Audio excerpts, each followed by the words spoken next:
for decades. None of us on this side of the dais understand it. The courts will often see these trumped-up emergencies for the pretext that they are, and eventually will declare many of them to be illegal. Trade policy should return to serving America's interest and being consistent with the law and indeed our Constitution. The people cannot afford more amateur hour undertakings. Trade policy needs to move back into the hands of Congress for real negotiation the way it was intended. We can begin by restoring some of that trust that has been so badly damaged in the last week. Mr. Ambassador, we want to work with you on these trade agreements. Closing the doors to America is not sound policy. It can be fixed, but it's going to take putting the rule of law over ego and greed. I yield back my time, Mr. Chairman. Thank you, Ranking Member. Today's sole witness is the United States Trade Representative, Mr. Jamieson Greer. The committee has received your written testimony and it will be made part of the formal hearing record. Ambassador Greer, you have 5 minutes to deliver your remarks and you may begin when you're ready. Chairman Smith, Ranking Member Neal, and members of the committee, thank you for taking the time today for this hearing. Chairman Smith, I appreciate your opening statement and the details of some of the effects that prior trade policy has had in your district. And Mr. Neal, I appreciate the work we've done in the past and your willingness to continue working with us. Last Wednesday, President Trump declared a national emergency in response to the large and persistent trade deficit that has built up in recent years. This deficit is driven in part by non-reciprocal tariffs, trading barriers, and other economic policies pursued by our foreign trading partners. President Trump imposed tariffs to address this emergency. These measures are aimed squarely at achieving reciprocity and reducing our massive trade deficit. This national emergency declaration and tariff action is the most significant change in U.S. trade policy since we allowed China, unfortunately, to join the World Trade Organization. The American working class, in particular, has suffered concentrated losses from the so-called China shock and other adverse effects of past trade policy and the conditions that give rise to our massive trade deficit. The United States has lost 5 million manufacturing jobs and 90,000 factories since 1994. President Biden left us with a $1.2 trillion trade deficit in goods, the largest of any country in the history of the world. The United States share of world manufacturing output declined from 28% in 2001 to 17% last year. In the fourth quarter of 2024, U.S. manufacturing as a share of gross domestic product was the lowest it had been in 20 years. During COVID, we were unable to procure semiconductors to build our cars or materials for pharmaceuticals and personal protective equipment. During World War II, we built nearly 9,000 ships. Last year, the United States built only 3 ocean-going vessels. Our agricultural trade balance, which historically resulted in trade surpluses for our farmers, was in deficit the last 2 years of the Biden administration and likely will take some time to recover. These are all serious indicators of an economic and national security emergency. One important driver of these negative trends has been unfair, unbalanced, and non-reciprocal trade. This includes the effect of higher tariffs imposed by other countries on the United States, the effect of non-tariff measures that promote other countries' exports and obstruct U.S. exports, and other foreign economic policies favoring overproduction and degrading America's manufacturing capacity. This lack of reciprocity is an important driver of our global trade deficit and with particular countries. For example, the European Union can sell us all the shellfish they want, but the EU bans shellfish from 48 states. The result is a huge trade deficit in shellfish with the EU. We charge only a 2.5% tariff on ethanol, but Brazil charges us an 18% tariff. The result is we have a huge trade deficit in ethanol with Brazil. Our average tariff on agricultural goods is 5%, but India's average tariff is 39%. You get the picture. Our trade deficit, driven by these non-reciprocal conditions, is a manifestation of the loss of the nation's ability to make, to grow, and to build, and it's dangerous. And the president recognizes the urgency of the moment. On the very first day of his second term, President Trump issued a comprehensive memorandum setting out his trade policy direction. And over the past 10 weeks, he has executed on nearly all of these priorities. He has tightened tariffs on steel and aluminum, imposed new measures on auto and auto parts not made in the United States by American workers. On April 2nd, he declared his national emergency and imposed the reciprocal tariffs.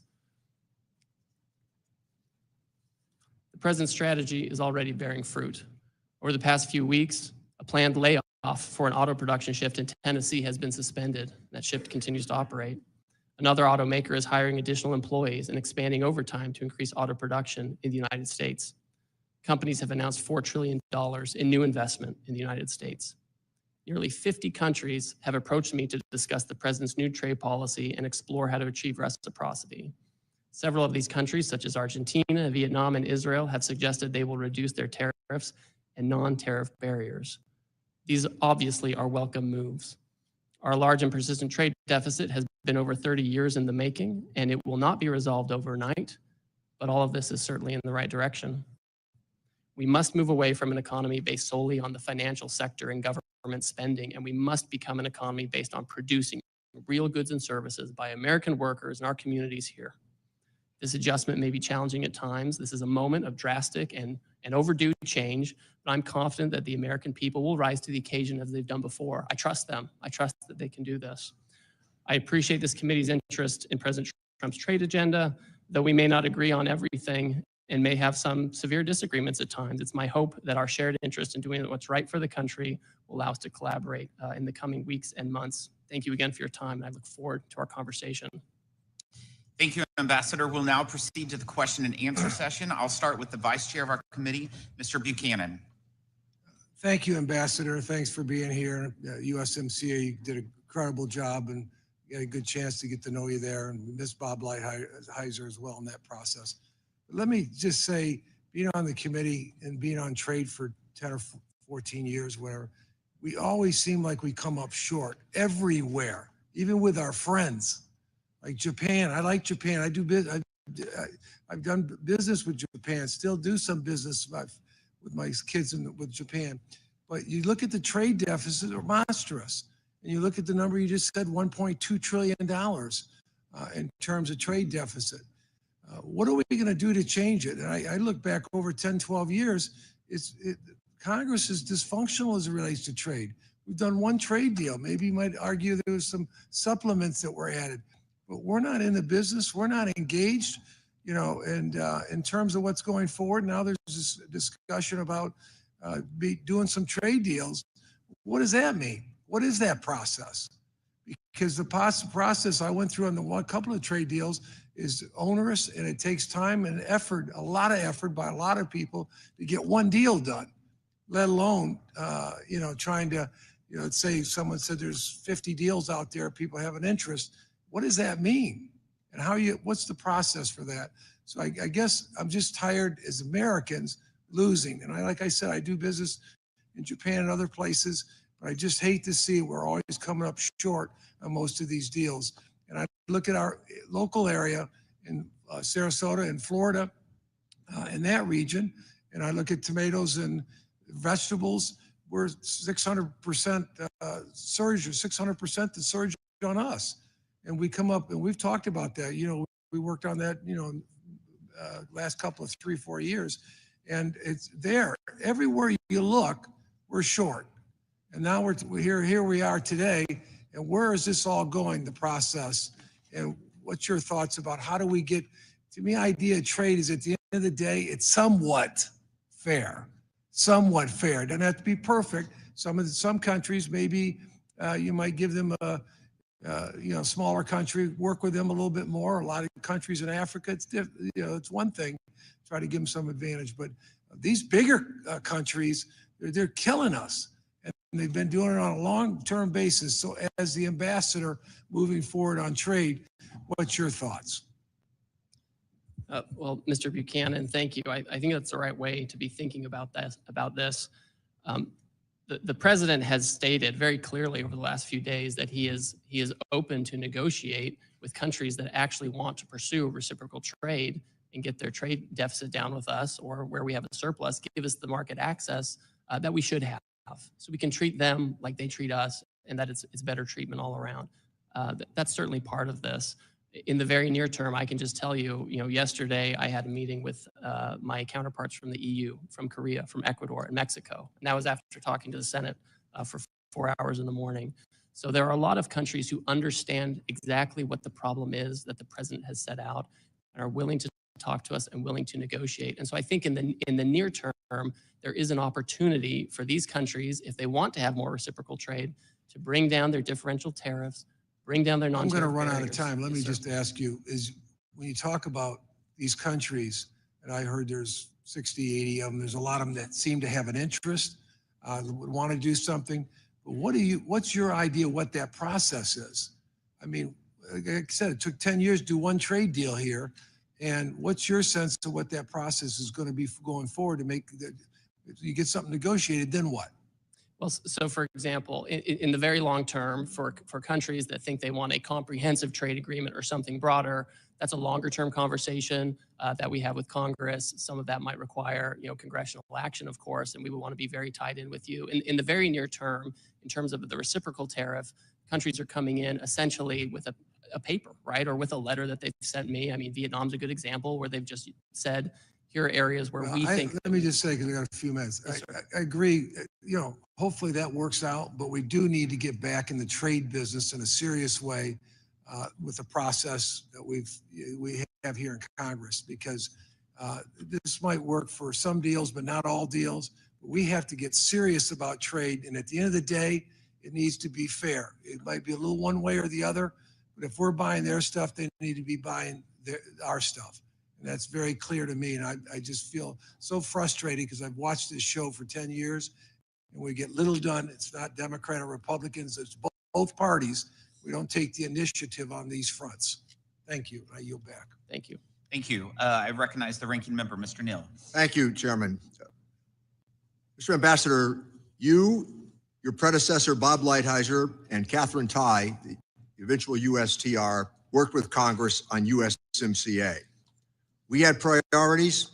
House Democrats worked with you to come up with what was a pretty good trade agreement. Again, almost universally supported in the House and the Senate. We had our priorities: intentional enforcement loopholes, addressing access to medicines, improving labor and environmental standards, and more. We included novel sunset provisions to give all sides a predictable and fair way to reflect and, if needed, course correct in the trading relationship. Now the president has imposed global tariffs with purported objectives of leverage to negotiate new trade agreements. Are you seeking to negotiate comprehensive trade agreements that address the range of labor, environmental, and corruption concerns? Or is it to seek leverage in the future of addressing these trade deficits in a more unbalanced or arbitrary manner? We know that trickle-down economics don't work, but that's what the administration seems to be doing. We're looking at tax cuts for wealthy people, aggressive deregulation, hollowing out essential government services. And let me, with long history, remind all, when NAFTA was negotiated by this committee, at that time, the Republican position was you could not amend a trade agreement. No human rights, no labor provisions, no enforcement mechanisms. That's what brought about the demise of NAFTA and our desire mutually to renegotiate for USMCA.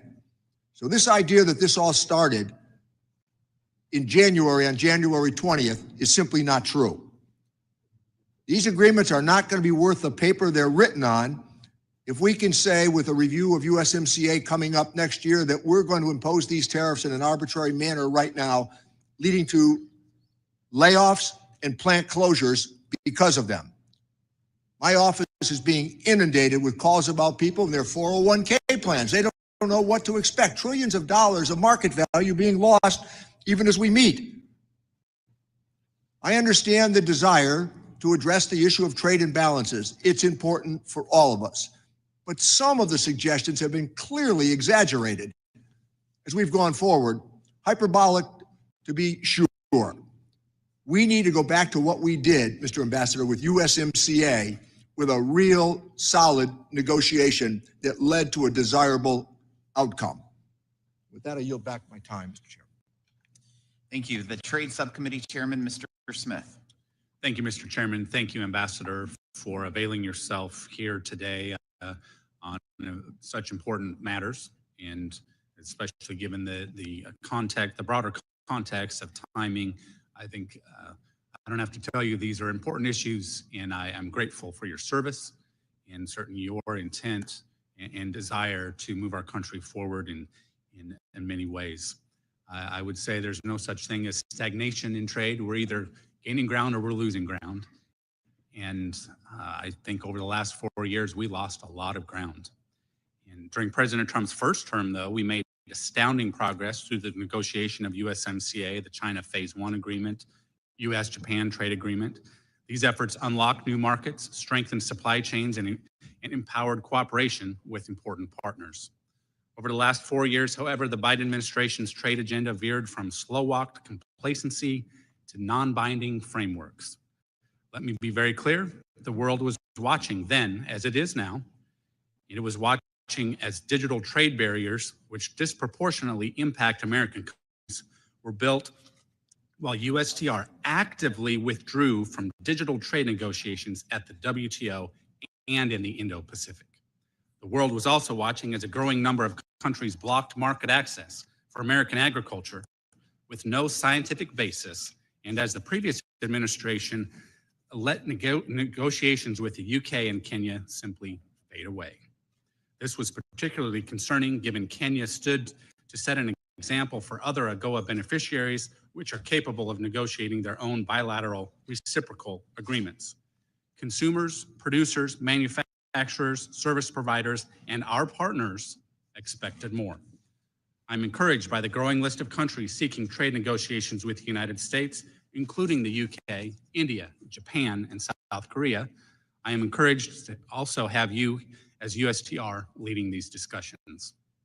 It's clear President Trump has the world's attention, and it is up to his negotiators to ensure any agreements reached tear down the barriers affecting America's farmers, ranchers, and workers.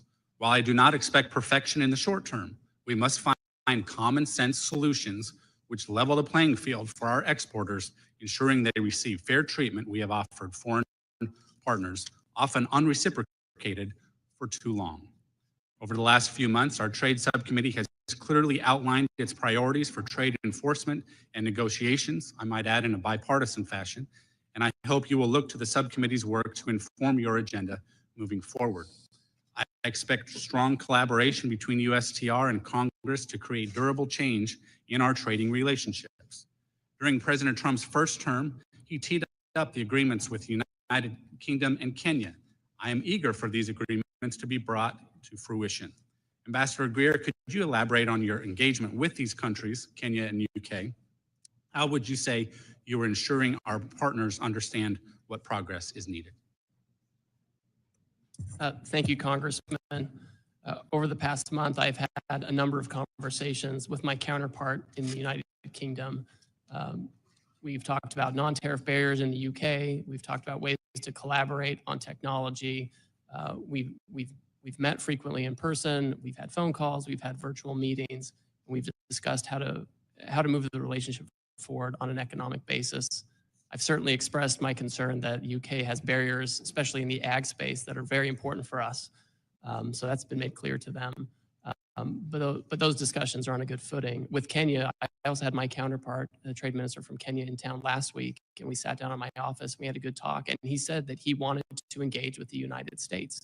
He understands our concerns, but he also understands the need to move forward. It was a very fruitful conversation. I look forward to speaking with him again. He wants to work with us. They want to have some kind of agreement with us. Okay, thank you. I want to say that USTR is a very lean, agile, and effective agency.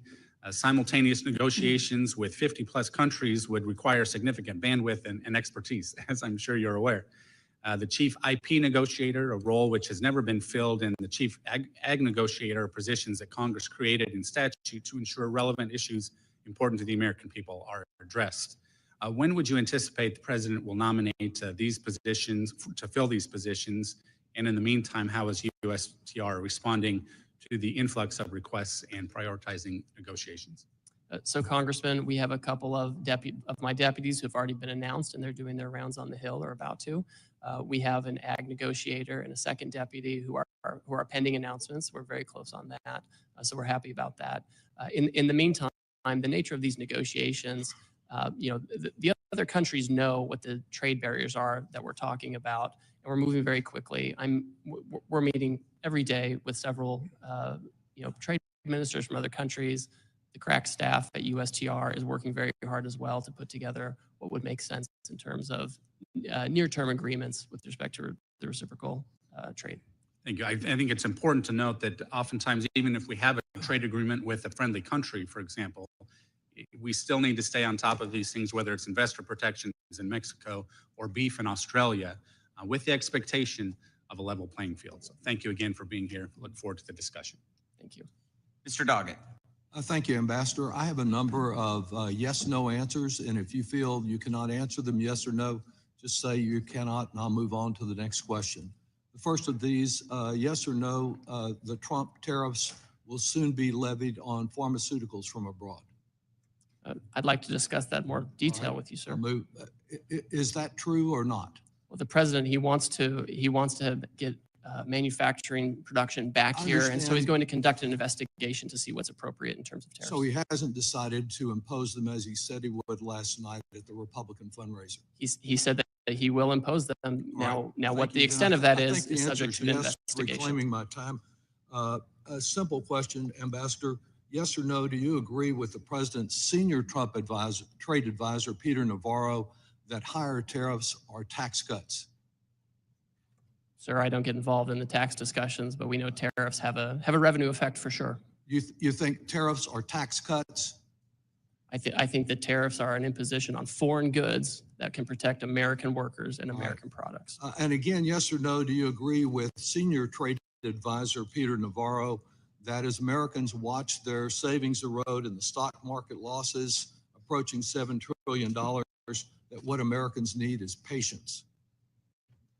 I think we all need to work through this period as we try to reshore and get over the $1.2 trillion deficit that Biden left us with. Do you agree with Commerce Secretary Howard Lutnick that we're not going to reverse course no matter how much the markets implode, and that these tariffs will be permanent? Well, the president has directed that we're negotiating with willing partners, and that's where I'm keying my guidance from. You just referenced the United Kingdom, and you have claimed that these trade deficits require these tariffs.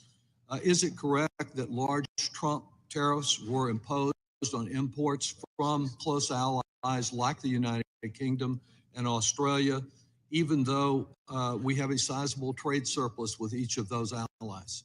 There's a global deficit, and those surpluses should probably be larger because of the barriers they have. Again, sir, can you simply answer yes or no? Did we impose tariffs on allies with whom we have a trade surplus, not a trade deficit? We impose tariffs on every country because it's a global problem. So the answer is yes, even though you don't want to say it, apparently. Let me ask you also about experiences during the first Trump administration, because at that time, there was a discussion about the impact of the retaliatory tariffs from China on farmers.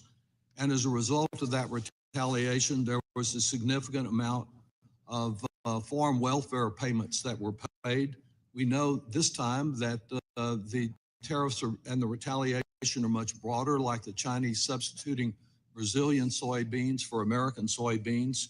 Will American taxpayers be asked once again to finance welfare payments to farmers that lose foreign markets? Yes or no? It's not clear yet whether that will be necessary. Might have to and might not.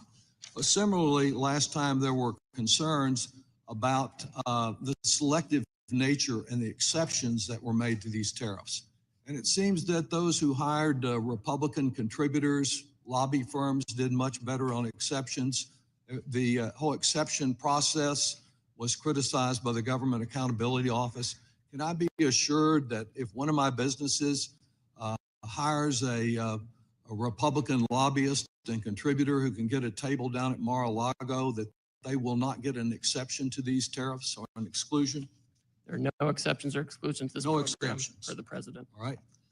You know, it's not one of my regular allies, but the National Taxpayers Union sent me a question yesterday, and I'll pose it to you as they did to me.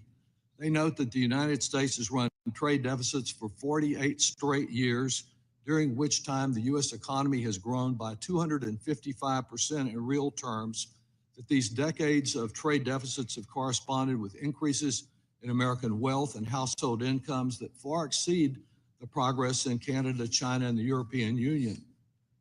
Do you think that this growth in American wealth as a result associated with deficits is something that constitutes a national emergency?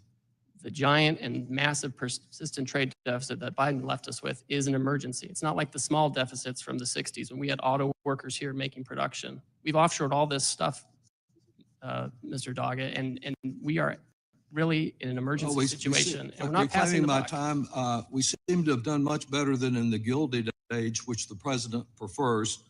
I would just say that on the eve of his inauguration, the president promised to bring prices drastically down, and there's nothing that you've said in your answers or non-answers to me today that will give Americans any assurance to believe anything other than that their prices will continue to soar and their savings will continue to shrink. The president's lies continue to cost the American people dearly. I yield back. Mr. Kelly. Thank you, Chairman. Ambassador, thanks for being here. There's a quote in the movie Tora, Tora, Tora from Admiral Yamamoto, and he says, "What I fear is that we have awakened a sleeping giant." Thank God we've looked around at what's happening in the world. Twice America has gone to World War to save the world. We did it in World War I, we did it in World War II. And after World War II, the people that we saved and some of the people that we fought against were absolutely devastated. They had no way to build themselves back up again. So what did America do? We opened our markets because we have always been the most generous people in the world. And we're always the first responder, no matter what happens anywhere in the world. Who's there first? It's always the Yanks. We have ceded so much market share. We have rebuilt for most of the world an economy that they never could have achieved on their own. Now we're facing a situation with all those who we've helped don't like us playing in their market. They love coming to America, but they don't want America coming to them. They make it very hard for us to do trade with them, whether it's through tariffs or barriers, which our manufacturers can't meet. And we sit here today trying to make this a political event instead of a country-saving event. I come from a little town called Butler, Pennsylvania. Butler at one time was the home of a steel mill, still is. We built railroad cars. Pullman was there. We built the first Jeep. We were known as that town, blue-collar town. People get up in the morning, work hard, and what they look for is that chance to get some overtime. Last summer, we became known as the town with the attempted assassination of Donald Trump. We're resilient. We always bounce back. We always will bounce back. And I got to tell you, I have some statements from the people that actually work every day, get up and go to work, and they're looking at a market that they're constantly losing market share in, and they wonder who is going to stand up and do something? Who's finally going to talk about the real problems in America and quit talking about the stock market? Stop talking about all these other things, because I've watched it go up, I've watched it go down, I've watched it go sideways, I watched it where some people say, I don't like to play in that because I don't understand how it works. Here's the one thing I do know. You know it too. It's all about work. It's all about market share. Jamie Sychek from UAW 3303, we were in a dire situation, not because of foreign competition. That hurt us a lot. We went from a steel plant that were 7,000 people down to there's about 1,300. We produced something called grain-oriented electric steel, the only producer of that product in America, and we were in danger of losing it because we had an administration that had a blind eye and a deaf ear to what they were giving up. Also, Jim Winnings, who operates a factory down in Mars, Pennsylvania, shares his view with me about how much market share they've lost. So I'm amazed when we try to turn this into a political battle and not a USA saving grace battle where we finally wake up. And just as Admiral Yamamoto feared in World War II, all we have done is to awake a sleeping giant. We have given away so much of our market and been denied access to other markets. We are the first responder every time something goes wrong in the world. I would just like to see the world treat us with the same respect as we have treated them. Level the playing field. That's all the president's asking for. Level the playing field. Don't make it impossible for us to play. Don't tell us, yes, you can come here as long as you meet these standards, knowing that the standards they've set, we can't meet. Yet we still allow them to come in. I sell Chevrolets. I sell Hyundais. I sell Kias. I sell Toyotas. And I sell Mitsubishis. People say, why is it that you have to do that? I said, to make payroll. Most of these companies have factories in the United States, and they have come here to help build, not to tear down with American workers. I really applaud what you're doing. I applaud the President of the United States for having the backbone. The task you have is this has become a political agenda and not a saving the United States of America. America first, please, for everybody. I am red, white, and blue. I could care less whether you're a Republican or a Democrat. Just wake up and understand that we cannot stand to lose any more market share, and we better be tough on this one, or we turn our backs on the future. And I've got 10 grandchildren. They're relying on me to stand up, and hopefully other members of this committee will do the same thing. This is not about tearing Trump down. This is about building America up. Thank you. Okay. Mr. Thompson. Thank you, Mr. Chairman. Mr. Ambassador, thank you for being here. I believe in our great country. I love our country. I put a uniform on and served in combat for our great country. And I'm not here to talk about politics. I'm here to talk about policy, trade policy today. And both the chairman and the ranking member talked about the USMCA. I was honored and privileged to be on that negotiating team when we negotiated that bill and was signed into law by President Trump in 2019. And at the time, the president said it's the best trade deal ever. And I'd like to submit this article into the record explaining what he said. Without objection. Now the president is shredding that deal, creating chaos in the world economy. The numbers speak for themselves. $3,800 higher prices for American consumers, 900 laid off U.S. auto workers, trillions in lost retirement savings, tens of billions in lost agricultural sales for farmers. The Trump administration says that the tariff taxes will raise $6 trillion over 10 years, which would be the biggest tax increase in our history. The message coming out of the administration isn't at all coherent. I'm having trouble, my constituents are having trouble understanding this. He puts a tariff on some 180 other countries, no tariff on Russia or Belarus or North Korea, and he's putting tariffs on UK, Ukraine, France, an island that only has penguins on it, but not a country that is clearly working against us and has a trade, we have a trade deficit with. It's confusing in every instance. He says that tariffs are here to stay, to support domestic manufacturing and to raise revenue, to pay for tax giveaways to people who really don't need that tax giveaway help. And at the same time, he's saying that tariffs are part of a negotiation to secure better trade conditions and that this will be over soon. I'd like to know which it is, because it's not coherent at all. And I'd like to submit for the record documentation of his confusing priorities. And Mr. Ambassador, I'm at a loss to what I tell my constituents. As Mr. Neal said about his constituents calling, my phone's ringing off the hook. I'm getting emails every day. I see people on the street, they're asking. They want to know, a $6 trillion tax on the U.S. economy? What do you tell people when they ask that question? $3,800 higher prices for the average American family? What do I tell my constituents when they ask that question?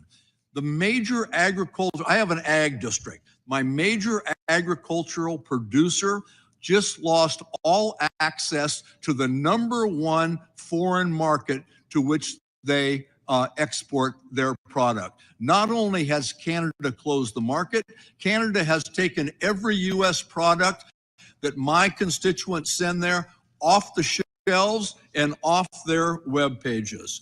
And what do I tell them when they say, I've been working decades to build that market share and it's all gone that quick?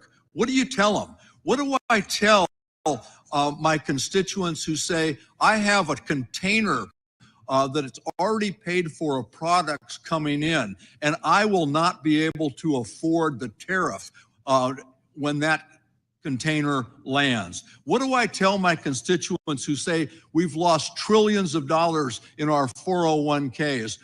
How do I make that up? What do I tell my constituents when they say my kids are getting ready to go to college and my 529 is in the dumps? How am I going to pay for my kids' education? Wait, things are going to get better. Their kids are going to school now. They can't wait for stuff to get better. And pharmaceuticals, we had a hearing in the subcommittee yesterday on pharmaceuticals. And this tariff war is pricing pharmaceutical consumers out of the market. A 25% tax or tariff on pharmaceuticals. How are my constituents going to be able to afford their medications? This doesn't make any sense. This is an unprovoked tariff war that's costing us a lot of money with no confusing answer as to what we're doing, where we're going, or when we're going to get there. I yield back. Mr. Schweikert. Thank you, Mr. Chairman. Mr. Ambassador, just so I can clear my head, what's our trade balance with North Korea? I don't think we have any trade. There's an embargo. A lot of those countries have embargoes and already. that's so the rhetorical thing of you didn't tariff these countries, that we don't trade with them, but there's the problem is, sometimes our rhetoric doesn't have any basis in fact. Mr. Ambassador, the folks sitting behind you, is this your team? This is our congressional staff who's been up meeting with all your Okay, officers. so that's congressional staff. Where I do have a concern, let's say both the left and the right, we agree we want to move as much robustness back to the United States. Whether it be a manufacturing renaissance, whether it be in the service industry, those things. Okay. When you're doing your formulas, when you're advising the White House, others, do you spend some time on infrastructure issues? One of my personal fixations is pharmaceutical manufacturing, just looking at the steps in these things. We actually had testimony in this room 2 years ago. And it was, part of the discussion was, okay, we'd like to make precursor inputs into, small molecule drugs, except it produces some really nasty toxic byproducts. And the United States doesn't have mitigation. We don't have ultra high temperature incineration, those things. So you want to build a policy to re-domicile pharmaceutical manufacturing in the United States.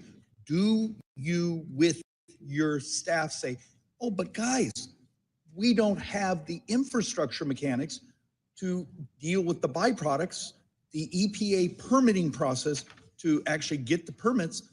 Maybe we should approach Congress and say, hey, guys, I need you to help us get these things so we can actually, whether it be through tariffs or other incentives, move them.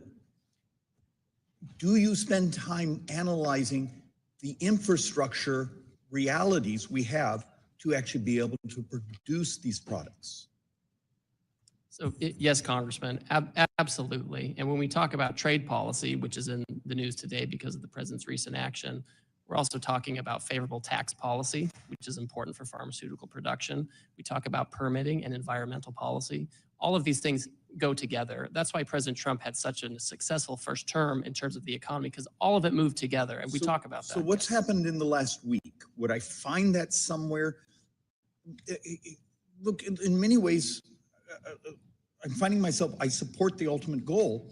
I'm just wondering if the sequencing has been done with the details that are necessary to make it successful. And then I've been waiting for the team to provide people like me the input saying, David, I need you to get off your backside, and we need this on permitting reform, or we need this on certain regulatory issues. And I haven't seen that input yet on, do you see where I'm going? Is if this is the ultimate goal, how do we get there? Is it straight through a tariff regime, or do we have to have our series of sequencing before this actually happens? I think we certainly would welcome Congress supporting the reshoring of manufacturing. I think, unfortunately, during the last administration, we saw a lot of studies by the Biden administration about how to reshore pharmaceuticals, which is valuable. But we could kind of do studies for years and years and never reshore this. So you have the information, so you have the studies, so you know what we need to do. And the president can do what he can do, right? He doesn't have the power of the purse, but he can create incentives to drive people back. This is beyond manufacture here. Even the infrastructure mitigation, it's not enough if to say the company wants to get it back here in our country. They can't get the permit. And that's why we're working closely with other economic cabinet members. We're talking about the importance of this. And I'll tell you, Administrator Zeldin and others, they're out there, they're trying to expedite permits. They're trying to make sure that regulations are appropriate to allow the kind of reshoring we need to. So Ambassador, what do you need from us? What can we do? The ultimate punchline here is, what do you need from those as the members of Congress who actually support the ultimate goal? A little concerned about the path, but ultimate goal. What do you need from us? And please bring that to us so we can actually do our work. I have plenty of ideas. I'm happy to talk to the White House Office of Legislative Affairs about that. I think there's a lot Congress could do if they would like to. We look forward to those documents. Thank you, Mr. Messer. Thank you, Mr. Chairman. Mr. Larson. Thank you very much, Mr. Chairman and Ambassador Greer. Welcome to the committee. Thank you for all your service. I just have a direct question because I'm a little puzzled. Being a great James Bond fan, I was kind of wondering what this whole deal is to Russia with love, and why, as has been pointed out, that on April the 2nd, the president excluded Russia, Belarus, Cuba, and North Korea from the new global tariff. The Treasury sector said Russia wasn't on the list because they already imposed sanctions to prevent most U.S.-Russia trade, making higher tariffs unnecessary. Question's kind of twofold. Is that the case with Russia, Belarus, Cuba, and North Korea? While trade in goods has decreased, trade with Russia is still significant. Last time I checked, it's like 3.5 billion, well above the volumes of trade for many smaller countries that my colleagues have already been through that are impacted by this. So first, was this an oversight, or is the president trying to reinvigorate trade with Russia? So there's no effort to reinvigorate trade with Russia. Congress did the right thing a couple of years ago and revoked permanent normal trade relations with Russia, so put it in the bad category. And so Belarus, Russia, North Korea, they already have their own high tariffs already in a category that Congress has established. So it doesn't matter. They're not part of this. Well, it does matter. They already have these high tariffs. They don't have permanent normal trade relations. We have normal trade relations with these others. I think if there's so trade why with are Russia, the penalties that much more? Why are the tariffs that much more higher on other country and allies than they are in Russia because we're already doing enough with Russia? No, it's because in the sanctions law, there's always an exclusion for agricultural products. And I think that's the only type of trade we really have with Russia. But all of those folks, they're sanctioned, they're subject to embargoes of one type or another. Congress revoked permanent normal trade relations. And that's certainly the right answer for those folks. We should not have normal trade relations with those countries. Well, let me ask you this then. Would you commit here that if we see trade increasing from last year, that USTR will take action to increase tariffs on Russia? Well, I'm happy to monitor that and advise the president accordingly. I agree with you. I'm sorry, what? I'm happy to monitor that and advise the president What accordingly. does that mean? You're You're going to monitor that? Well, you asked if we would see if the would change, if we would see if the trade level would change. I'm agreeing with you. I'm happy to see if the trade level And with if Russia changes. if it does increase, you will add additional tariffs. Well, it's the president's choice, but I'll advise him and I'll say this is affecting the trade deficit. We And should consider this. So for sure. does that mean you would advise him to raise the tariffs with Russia? Well, I don't typically give out my advice to the president out in public, but I agree Well, with I'm you sure that the it's something American to people watch. would love to know, and as with members of Congress, I mean, you gotta kind of admit it is just if you casually follow the news, you're not a member of this committee. And the relationship with Russia is kind of bizarre in terms of what it is between President Trump and President Putin, and why this relationship exists. So you can imagine. I don't know. Have you ever been to Augie and Ray's? No, I haven't. You should. It's a great spot in East Hartford. It's right next to Pratt Whitney Aircraft, et cetera. And they're deeply concerned about this. And they always say, hey, what's going on with Russia and what's going on with the president and Putin? So I'm going to be able to tell them, don't worry. I spoke with Ambassador Greer, and currently Russia's apparently paying enough. Their sanctions already are sufficient. But if we see greater activity and great trade amounts, we're going to make sure that tariffs are levied on them. Is that a fair thing to say? Well, on the last part, I can't make the president's decision for him, right? I mean, But Russia, you would these other bad recommend that actors. you would increase tariffs on them. Well, I'm not going to disclose my recommendations. So to the we're not going to president. recommend, we're not I going to agree with say, see, at Augie and Ray's, they would say, hey, come on, you're BSing us now. We know what's going on here. But with that, thank you, Ambassador, and appreciate your time. I yield back. Mr. LaHood. Thank you, Mr. Chairman. Ambassador Greer, welcome back. Thank you for your prior service under the last Trump administration and all the work you put in on USMCA, and happy to see you in this new position. I wanted to talk about agriculture and get your take on how tariffs affect agriculture. My district that I am proud to represent is the 10th largest ag district in the country in terms of corn and soybean production. The number one industry in the state of Illinois is agriculture. People are surprised by that. Illinois has led the nation the last 12 years in soybean production. We've been second in corn production the last 6 years. And my district, we load up a lot of commodities on barges on the Illinois and the Mississippi River. They go down to New Orleans, they get offloaded, and they go all around the world.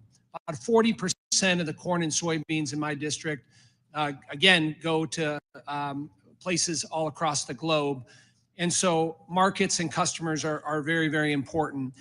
And I will just say at the outset that I appreciate what President Trump is doing in terms of addressing longstanding trade deficits and bringing down barriers to trade, and also your commitment for looking for new trade deals and entering into negotiations to address tariff and non-tariffs across the globe. But as I talk to my farmers, there's a lot of anxiety, a lot of stress, a lot of uncertainty, because when we get into a trade war, usually the first pawn in the trade war is agriculture. And as we look at the timeline and chronology moving forward, Ambassador Greer, what would you tell my farmers in terms of that uncertainty and anxiety that they're feeling right now? Well, the first thing to note is that almost all countries have announced that they're not going to retaliate against the United States. Obviously, we have China that has made its own choice. They've always given us a hard time. They've always limited our access over there, and they're doubling down on that path. It's an issue of Chinese agency. Indonesia, India, so many other countries have affirmatively said we're not retaliating. And those are actually many of the countries that are coming to us and saying we're willing to take down our tariffs. Vietnam unilaterally decided to reduce its tariffs on apples, cherries, certain corn products, ethanol, et cetera. So we're already seeing the kind of movement we would expect, and that's something that I think is an important message to our farmers. Thank you for that. I want to switch topics to digital trade, and I believe we have a tremendous opportunity in digital trade, and the United States must lead in setting global rules and standards. We can't allow non-market adversaries like China in particular to set these standards and further manipulate the digital trade agenda. Unfortunately, under the Biden administration, we ceded this authority, and we've seen the consequences of discriminatory policies hurting U.S. innovation. I think we can be aggressive working with our like-minded partners and allies to build on the progress made during President Trump's first administration, including the digital agreement with Japan and the robust standards set in the digital chapter of USMCA, which is, in my view, kind of the gold standard for future trade agreements. What can you say today, Ambassador Greer, on how you view the expanding U.S. leadership in digital trade moving forward in this administration? Well, I think it's a huge comparative advantage that we have. Our digital commerce companies and digital trade companies are the most competitive in the world. And they're competing with ones from China. And in that competition, we have to win. And if I have other countries discriminating against our champions, that's bad for America, it's bad for our companies and workers, and it's bad for the world. And I know we're having a national conversation, politically on how to regulate, digital tech, et cetera. But in no case can we allow discrimination to undermine our competitive advantage here. Thank you, Ambassador Greer. I yield back. Thank you. I now recognize Mr. Davis for 5 minutes. Thank you, Mr. Chairman, and thank you, Ambassador. It is important that the executive administration respect and recognize that Congress has authority over trade agreements, and its purpose is to guide and or direct the administration on the content of that agreement. Unfortunately, what we have seen from the Trump-Musk administration in the trade and tariff space over the past month has been anything but comprehensive, well-balanced, and measured. In fact, the president's recent approach to advancing his America First trade policy has been confusing, chaotic, inconsistent, and at times even contradictory. Ambassador Greer, I represent companies in the vehicle supply industry that assemble and produce parts for the automotive industry. The vehicle supplier industry employs more than 930,000 people directly and 4.8 million indirectly. Individuals across the country representing the largest sector of manufacturing jobs in the United States. Tariff impact on the automotive industry is massive and may result in shutting down businesses within the automotive supply chain, which will harm the U.S. economy as a whole. The automotive supply chain is not agile in its ability to make changes. However, the motor vehicle parts sector and many others have adjusted supply chains to support more regional production. My question is, since it would take years to adjust production and supply chains back to the U.S., in the meantime, the auto sector will be hit with multiple layers of tariffs that will soak up any free cash that could be used for the very investments in the U.S. that the administration is seeking. Is the administration planning any relief for auto part suppliers and the auto industry? And what other help can the government provide to these suppliers due to the most recent changes in tariffs? So Congressman, the autos action is under the Department of Commerce, but I'll just make two brief points. First of all, right now, if the parts comply with USMCA rules of origin, the agreement we all agreed to 5 years ago, they continue to come across duty-free. So that's a good development. And second, the United Auto Workers are huge supporters of the action on autos and auto parts. They put out a long statement supporting this long overdue issue. We have Chinese vehicles flooding global markets. The only reason they're not in this market is because President Trump put a tariff on Chinese automobiles in 2018, and the Biden administration kept them and put them in place. It's really critical that we protect our auto industry, and the auto workers understand that. We've accounted for parts that have U.S. content and content from Canada and Mexico, and we have to be very deliberate about doing this to save this industry. Thank you. And let me ask you, have you conducted an analysis on the net impact of tariffs across different sectors of the economy? And what steps is your office taking to mitigate negative employment effects? So with respect to, we have a lot of historical data about tariffs. For example, the International Trade Commission, they put out a report following the Trump first term tariffs, and they found that there were positive effects on domestic production in terms of employment and better profits for domestic production. We know in the first term, when we put tariffs in place, inflation went down, unemployment went down, and real median household income went up. We expect that with good energy policy, good trade policy, good tax policy, good permitting regulatory processes, this can all rise together to again lead to an increase in real median household income for Americans. Thank you. Thank you very much, Mr. Chairman, and I yield back. The gentleman yields back and now recognize Mr. Estes for 5 minutes. Well, thank you, Mr. Chairman, and thank you, Ambassador Greer, for joining us today and taking time out of your schedule to meet with us. Ambassador, I just welcome you again to the Ways and Means Committee, which has the sole jurisdiction for trade issues in the House. It's great to have you here working with the administration that prioritizes free and fair trade, unlike the previous administration, which placed pretty much zero emphasis on trade enforcement and on new deals with foreign nations, in effect putting America last. I represent Kansas 4th District, their capital of the world, which is a microcosm of the United States. We have large aerospace manufacturing core in Wichita, as well as other manufacturing operations, and a widespread agriculture base in the surrounding rural counties. This cross-section of the country every day works to feed, clothe, and provide energy for the entire world.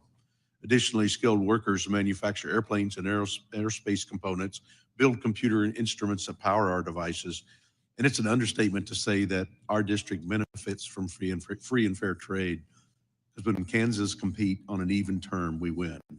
The aviation industry has benefited from historical 0-for-0 tariff with foreign nations since the 1980s. Nearly every single airplane around the globe contains at least one component made in Kansas. In contrast, our agriculture sector faces stiff barriers with foreign nations. As illustrated in your testimony, ethanol product produced in Kansas faces a steep 18% tariff in Brazil, while the same Brazilian product is only charged a tariff of 2.5%. This type of unfair, excessive tariff on U.S. exports is undefensible.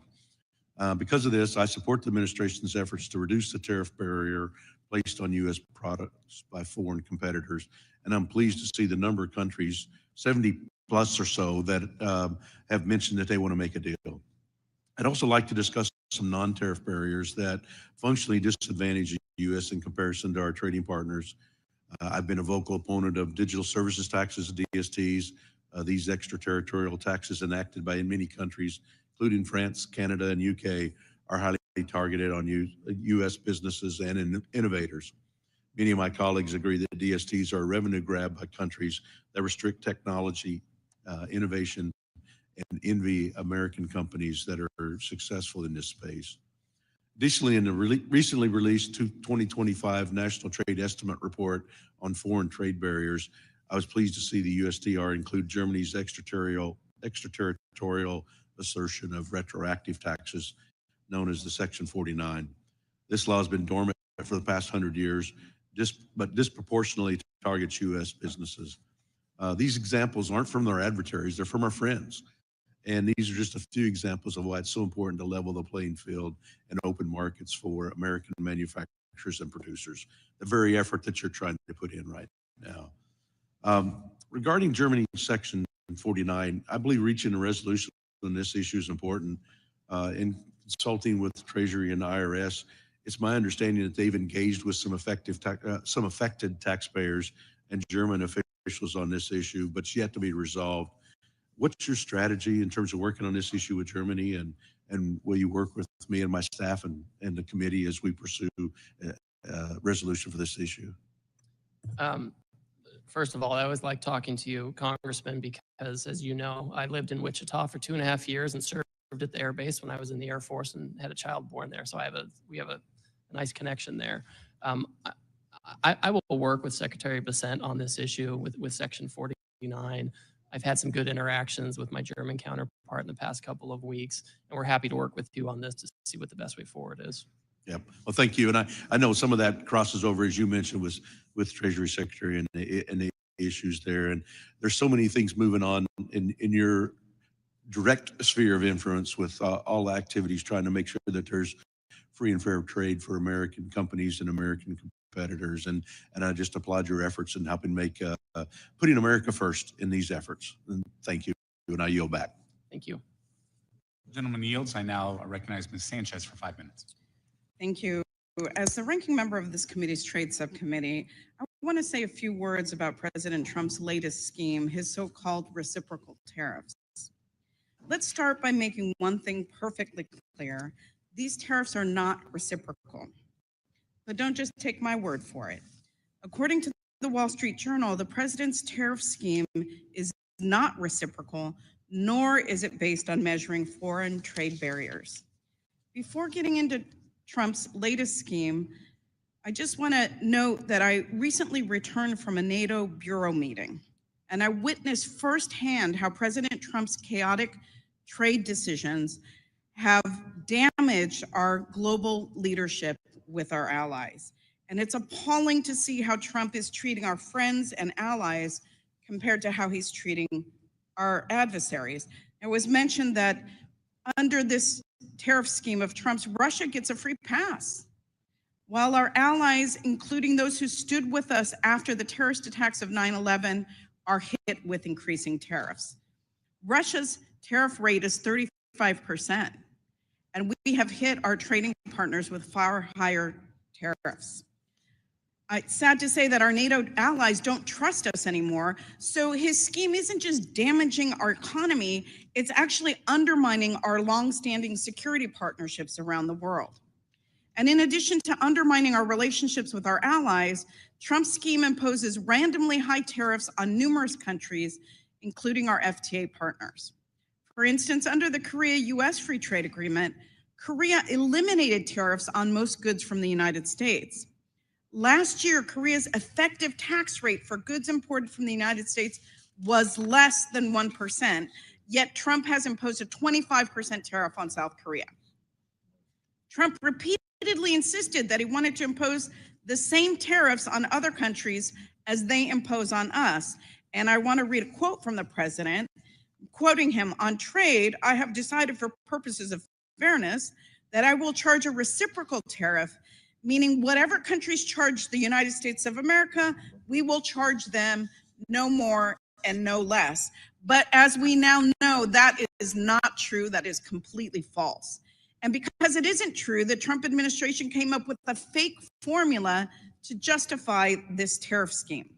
Now, it doesn't take a genius to figure out that the trade studies called for by the president in January and the so-called reciprocity rationale of his latest trade scheme are completely bogus. It's made up.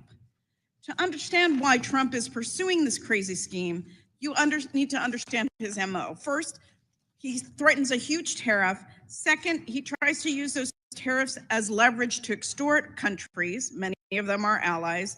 And third, he declares anything that they promise as a huge victory, even when it's an insubstantial deal meant only to appease Trump and his cronies. And fourth, repeat this corrupt practice over and over again. This is all intended to distract and divert the media's attention. I urge everybody to take a step back from the daily chaos that comes out of the White House to consider the bigger picture here. Trump should not fool around with the economy.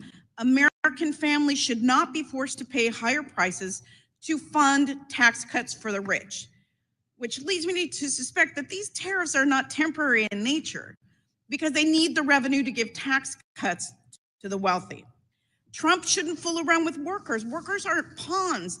Instead of this chaos, workers need robust industrial policy paired with workforce development and targeted tariffs to reshore certain American industries. Yet the president doesn't have a comprehensive plan to do any of that. Trump shouldn't fool around with our democratic values. Trump's trade agenda is all being done behind closed doors. There's no transparency. Backroom deals are corrupt and they're anti-democratic. As members of Congress, we need to reassert our voice in the face of Trump's insane trade policies. Republicans need to stand with Democrats and decisively call out Trump's harmful tariff scheme. As I said in our previous hearing, House Democrats are open to new trade agreements with partners that are committed to advancing workers' rights, protecting the environment, defending human rights, and safeguarding our intellectual property. Unfortunately, the president's corrupt tariff scheme is trampling on our Constitution by sidelining Congress's jurisdiction over trade. Let this administration's record in trade policy and elsewhere serve as a grave warning, and there is no denying that this president and his cronies are rapidly working to consolidate power. With that, Trade Representative Greer, I have a couple of questions for you. In the April 2nd announcement, did the president issue tariffs on the European Union, Japan, and South Korea? Yes. Yes, every country. Okay, I don't need an explanation. I just need a yes or no answer. Did the president issue any new tariffs on Russia, Cuba, North Korea, or Belarus? They already have sanctions embargoes, so no. No, the question was yes or no. I recently read news reports indicating that you are the new head of the Office of Special Counsel. Is that correct? I'm the acting head. That's correct. And you currently serve as USTR. With the trade wars, don't you think that your time should be focused exclusively on trade? And isn't it a gross conflict of interest to be the body that oversees your own agency and position? Oh, I certainly would recuse myself if there was an issue involving Well, me I and think my it's ridiculous that you hold both, and I urge you to resign as special counsel. It makes no sense for you to have oversight Member's over time has yourself. That's expired. not true oversight. And with that, I yield back. Member's time has expired. I now recognize Mr. Smucker for 5 minutes. Thank you. Excuse me. Thank you, Mr. Chairman. Hello, Ambassador. I want to thank you for the work that you're doing, for the change that you're working to bring about. And I also want to point out the differences that we've seen in the past 4 years of the Biden administration compared to the 4 years of the Trump administration, specifically in regards to trade. I think Democrats and Republicans alike were very unhappy with the past administration's approach to trade, basically, which was to do nothing, to try to generate new agreements and to not do nothing to try to open markets up for American manufacturers, to do nothing to try to bring jobs back to America. And that's just in such stark contrast to what we saw during the previous Trump administration. He had a bold and effective approach to trade, one that really delivered prosperity and brought our trading partners to the table. So we appreciate the work that the president did during his previous administration. We appreciate the work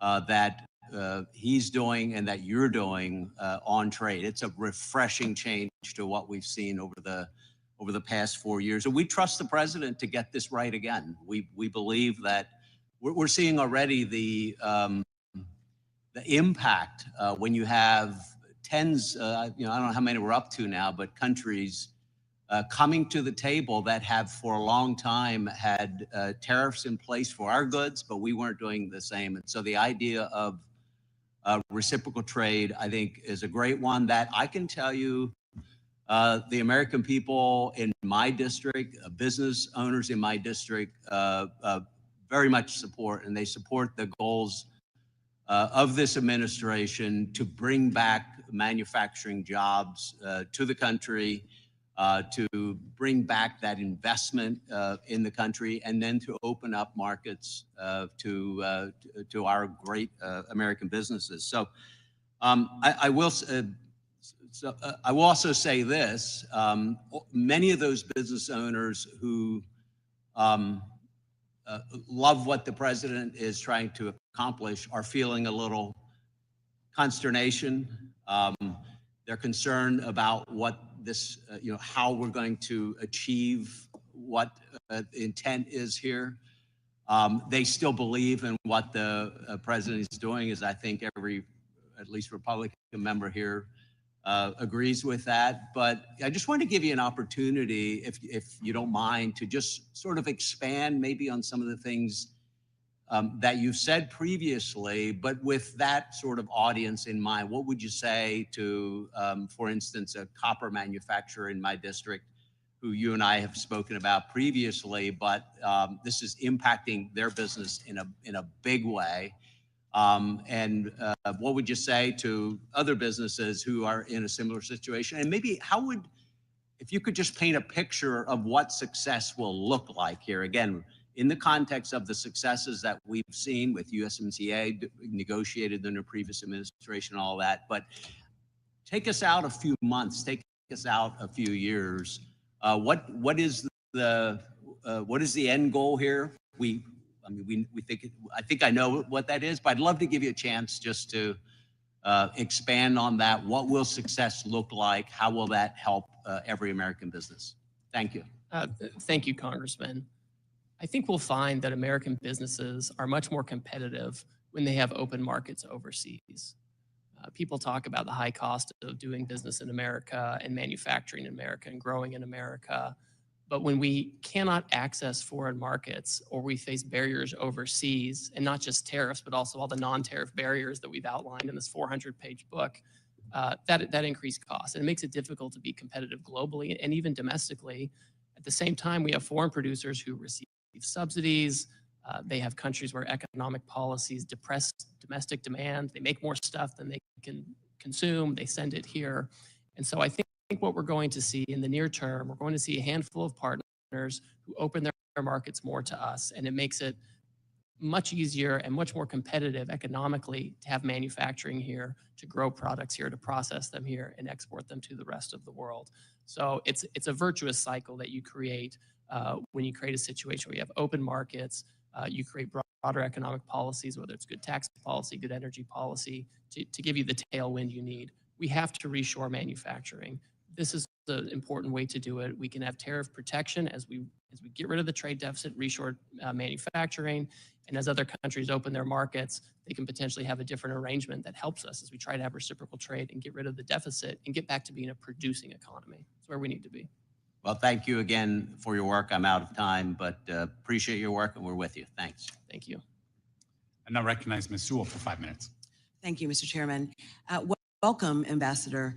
It was a pleasure working with you on USMCA, and for what it's worth, I still believe that USMCA is a gold standard for our trade agreements that we make. It was done so with Congress and the executive, and that should be the standard. Unfortunately for both of us, President Trump has decided that he doesn't want to work with Congress and that he is not bound by our Constitution or trade laws. President Trump has unilaterally imposed the largest tax increase on working families in decades by implementing broad tariffs that are crashing the economy and threatening the livelihoods of so many working families in Alabama and all across America. Moreover, he is doing so by abusing the International Emergency Economic Powers Act, or IEMPA, clearly states that the president can only use this authority in response to, quote, unusual and extraordinary, end quote, threats. However, both you and the president have described the trade deficit as persistent. I don't know how you can claim that our trade deficit is persistent and at the same time use an emergency authority which requires it to be, quote unquote, unusual. My question to you, I have a series of questions, and really I just want a yes or no answer. As our trade representative, do you believe there are any restriction on President Trump's emergency authority, or do you believe that President Trump has unlimited power to tariff any country for any reason? Yes or no? Congress has put a number of limitations on that authority. So is that a no?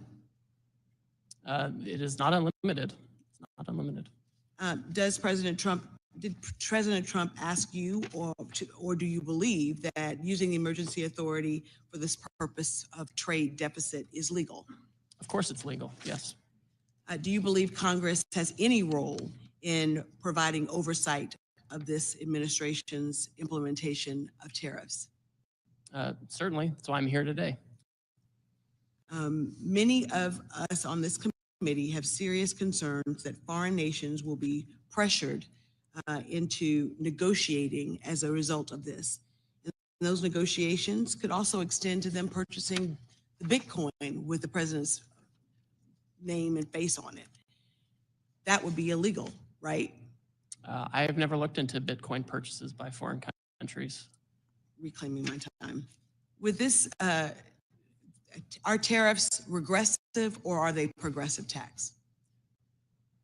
Well, tariffs can protect, and that's why the United Auto Workers want them in place and have cheered the tariffs. I'm reclaiming my time.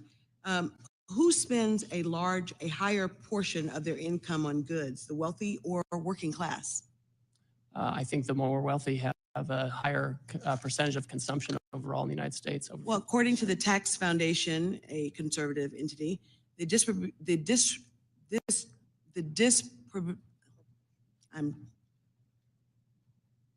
how things are distributed are more regressive and put a higher burden on lower income households more than higher income households. The top 10% of incomes account for about 50% of consumption. They do. And so I think for what I'm getting at, Mr. Ambassador, is that my Alabama constituents are very, very worried. I was home this weekend and Miss Jackie, who owns Reflections, a coffee shop in Selma, Alabama, right near the Edmund Pettus Bridge, a place that she couldn't have, when she was growing up in Selma, go into, she now owns. It's a coffee shop, and she's really, really worried that the price of coffee will go up so high that she will not be able to keep her store. And she just, this is year number 3. It's a very popular store, but in little Selma, Alabama, where the price of coffee is already $5, $4.99, increasing it even more would shut her down. And so my constituents have lots of questions to me and to, and to this president with respect to why we are choosing to go down this path. His tariffs amount to the largest tax increase on those families. It's bad for Alabama farmers who are facing retaliatory tariffs. It's bad for consumers who will see prices skyrocket. It is horrible for those who are retired and depend upon their retirement to live, and seeing the stock market go out of control. So, sir, this is really dire for a lot of folks that I represent. Dire for a lot of folks that I represent. And we can't wait for things to get better. And so I really urge you and the president to think about the least of these, the most vulnerable in our society, and how they're going to weather the storm. And to my Republican colleagues here on this committee, I hope that you will push back on these escalating, sweeping tariffs that have done so much damage to our economy. Thank you, and I yield back. Members' time has expired. I now recognize Mr. Hearn for 5 minutes. Thank you, Mr. Chairman. Thank you for being here today, Mr. Ambassador. I really appreciate you being here to recognize the relationship between the executive branch and Congress as it relates to trade. So thank you. You know, over the last 4 years, trade has been neglected at best, and it's long past time for a real trade agenda and a president who wants to strengthen America, not cede its interests to foreign governments. As a matter of fact, the American people elected President Trump in November under the premise that he would rebalance trade with our allies and others around the world, bring manufacturing back to the United States to create high-paying jobs in America, make things in America. And as you just alluded to, it's been applauded by many people, including our great auto workers, as they talk about reconstituting those manufacturing jobs where they're needed most. You mentioned in your testimony that Israel is one of the countries looking to negotiate, and to my knowledge, they were the first to remove all tariffs for the United States. It is heartening to hear that our allies are coming to the table and taking quick action to remove trade barriers with the United States. Last Congress, I introduced a resolution in support of the free trade agreement we have with Israel as a way to support one of our greatest allies as they face an existential threat from Iran and its terror proxies. I appreciate President Trump's strong support of Israel, and I hope that this first step by Israel to move to a zero tariff policy will lead the way to an even stronger trade and economic relationship between our two countries. Trade policy should reflect not only economic interests, but also national security and ideological alignment. Strengthening relationships with allies who share American values is essential to reducing reliance on adversarial nations.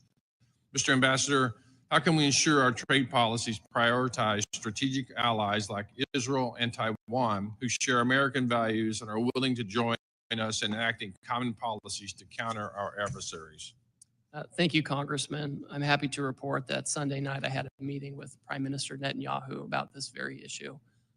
And the Taiwanese have also reached out. So this is something where we're having close, high-level talks about how to move forward. I would also say, as we talk to our allies, we're encouraging them and hoping that they will align with us on things like export controls and investment screening to make sure that as we trade with them, we're trading in a way that increases our economic security and not just our economic growth.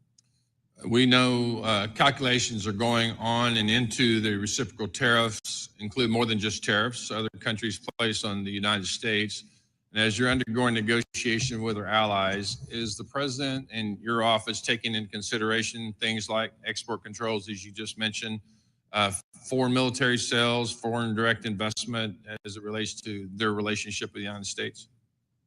So we certainly consider those things and appreciate them. Remember, with foreign direct investment, because they export so much to us, they have all these hard dollars, and the best place to put them is here. And so that's kind of a natural outgrowth. We are very focused on making sure that we have a trading goods that is fair and make sure that we're not getting dumped on or have overcapacity overflowing into the U.S. and that we have export market opportunities. But we certainly are encouraged by and the $4 trillion in new investment that's been announced by foreign companies. Are military sales included in that? So that's a good question. We've thought about that. When you look at the trade numbers, I think foreign military sales, official ones, don't normally show up in those trade numbers. But I know that's been raised by several of our allies. And of course, we want our technology to be the technology that allies are using. The last 4 years under former President Biden, USTR failed to adequately address discriminatory extraterritorial taxes and digital trade barriers harming American companies.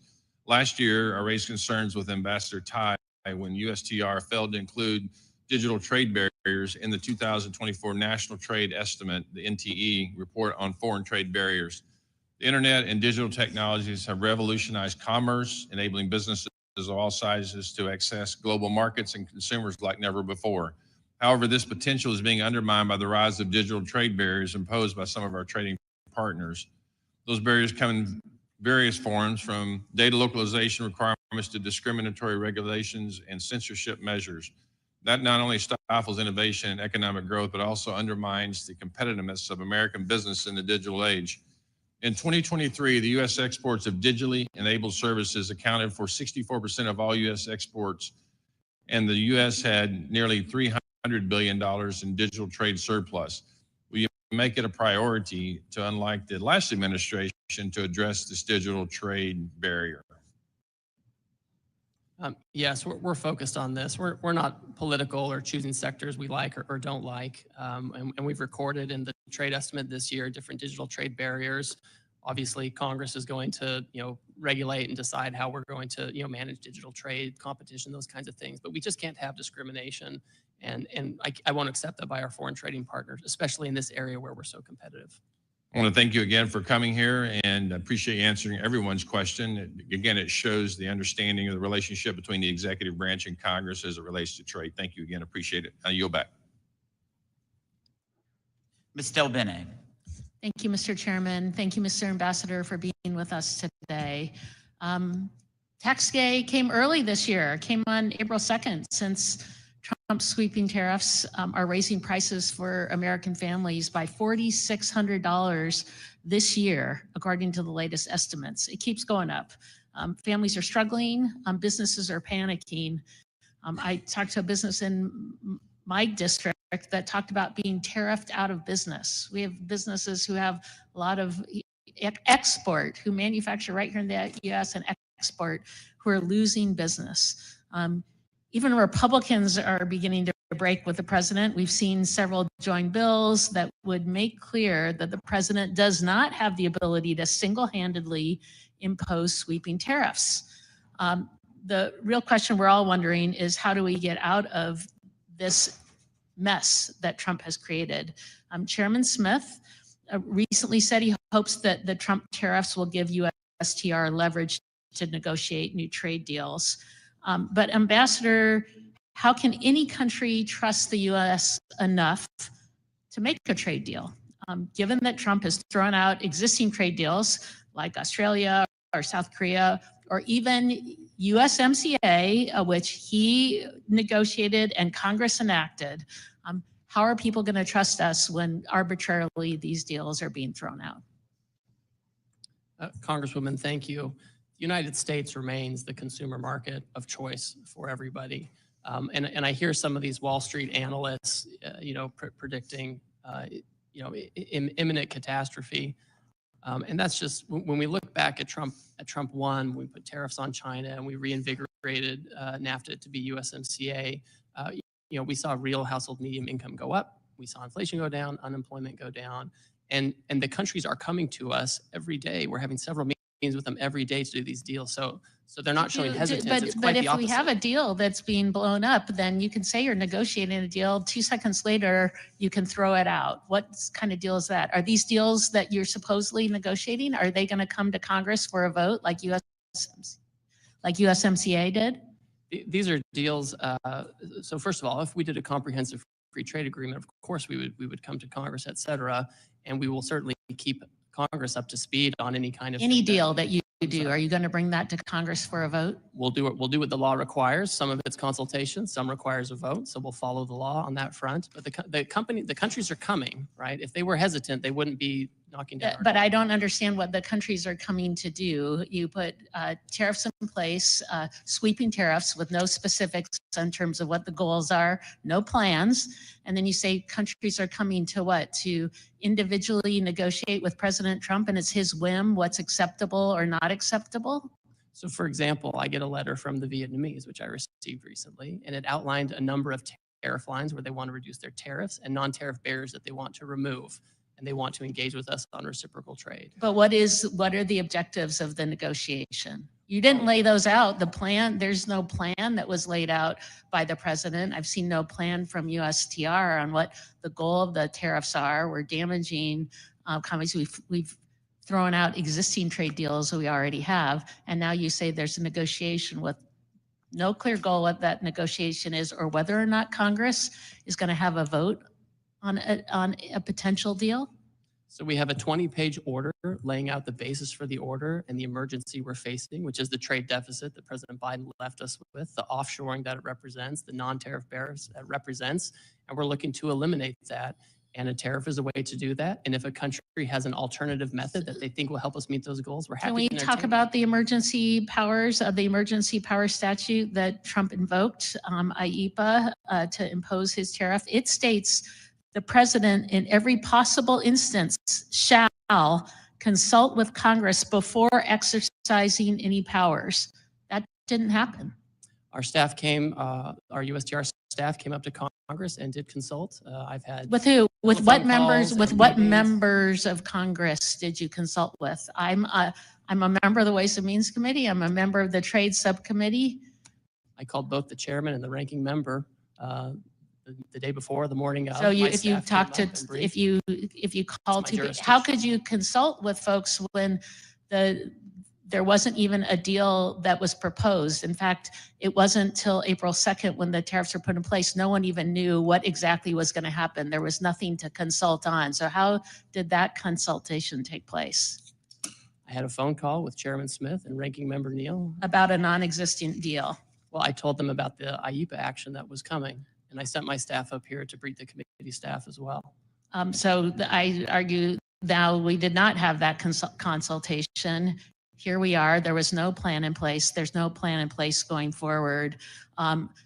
The American people are hurting. And now in the rule vote that we're going to have just after we are done with this hearing, Republicans are already putting in a provision to make sure that they don't have to vote on the tariffs that are in place.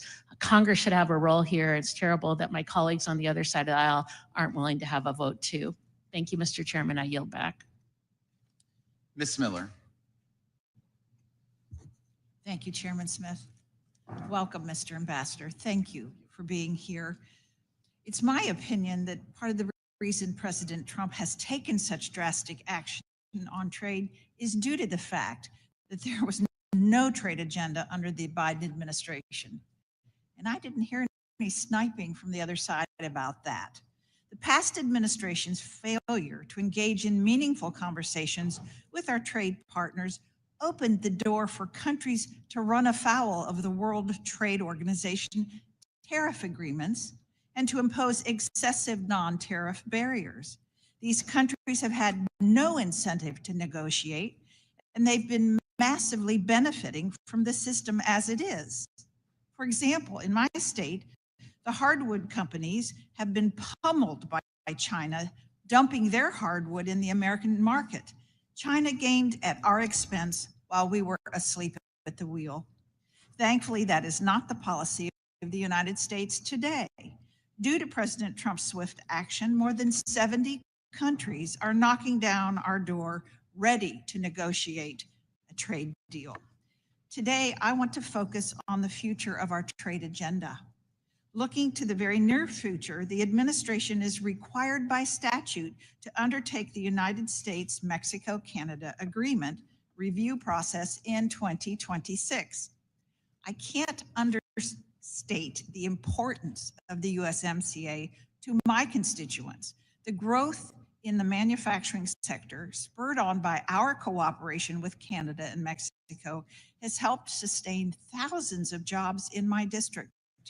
I'm well aware that this agreement is not perfect, and we are fortunate to have the review process in place in order to make the necessary improvements. Ambassador Greer, what commitments can you make to us today in regard to the USMCA review? Specifically, how will you use this opportunity to advance President Trump's goals of promoting domestic manufacturing, and how will you engage with Congress to facilitate this process? Thank you, Congresswoman. And I'll just note that goods coming from Canada and Mexico right now that comply with the rules of the agreement continue to enter duty-free. This is an important agreement. I met with my Mexican counterpart last night. I have worked in the works. I have a meeting with my Canadian counterparts, and we expect that we will initiate the public consultation process that's required by the statute at some point at the time required. I think with the USMCA, it's important that Canada and Mexico not be used as an export platform for third countries. That's not what we want. USMCA should be an agreement that promotes manufacturing in America, and that we can rely on our partners to the north and south if needed.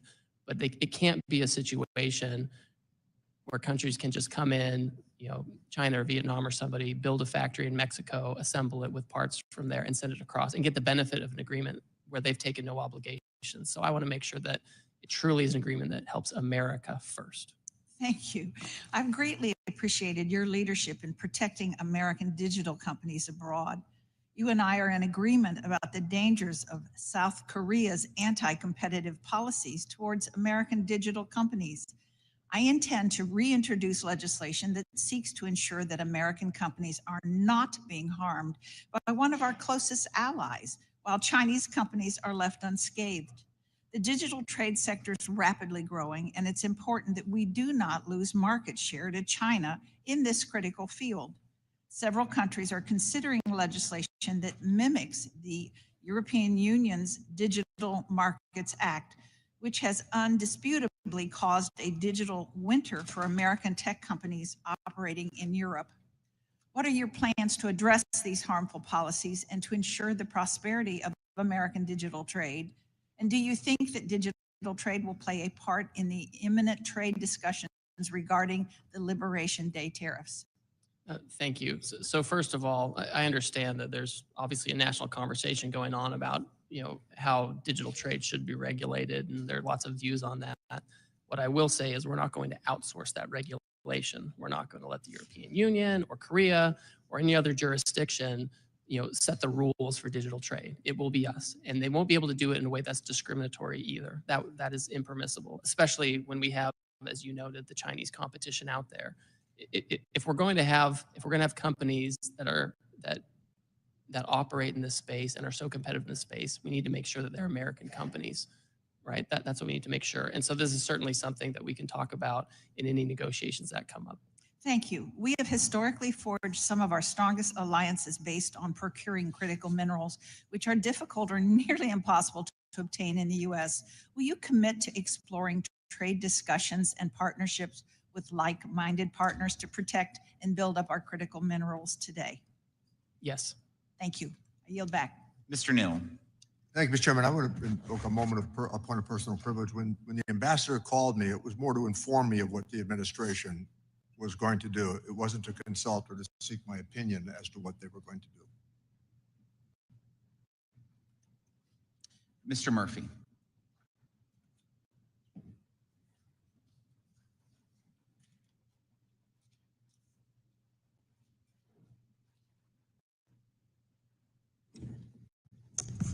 Thank you, Mr. Chairman. I just want to show a slide to everybody documenting where we are with the United States and the U.S. trade deficit. I think this really shows why this is an emergency. If you look at where we are with manufacturing goods, that's in the red column here.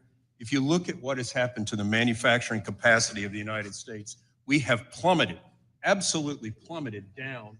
Here in 2022, we have such a trade deficit with manufactured goods.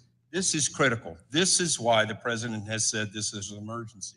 The same thing with fuels and other total goods. We have plummeted in this nation's capacity to actually produce things. So yes, this is an emergency, and this is by all means altogether the right thing to do. If we do not reverse this trend, again, going with the absolute calamitous effect of how we are hurtling towards a sovereign debt crisis, this nation does not exist. And yes, there is short-term problems, without a doubt.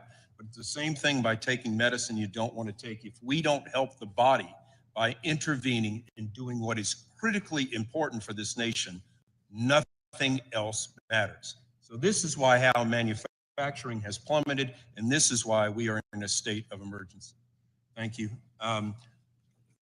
Thanks just for that moment. I want to briefly say something before I begin my remarks. I've gone down in many times to Haiti. We talked about this before and done a lot of mission work down there.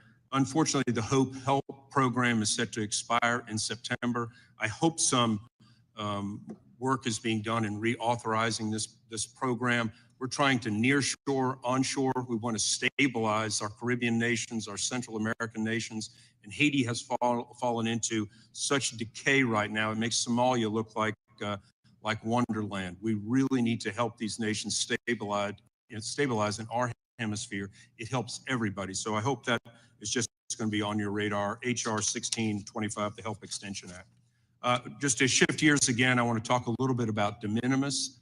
The legislation, HR 7979, the End China's De Minimis Abuse Act, did not make it to the floor. However, we're seeing that packages being abused by this loophole, literally with China. overwhelmed the CBP, leading to billions of dollars of lost revenue and jobs. This has allowed Chinese companies to send so many goods into this country without paying tariffs. Can you discuss why the administration is taking on de minimis, why this is so necessary? Yes, it's essentially for all the reasons you just described. De minimis originated as a way for tourists or others to go overseas, buy souvenirs, come back, bring them in duty free, and that persists, right? That continues. I think everyone's comfortable with that.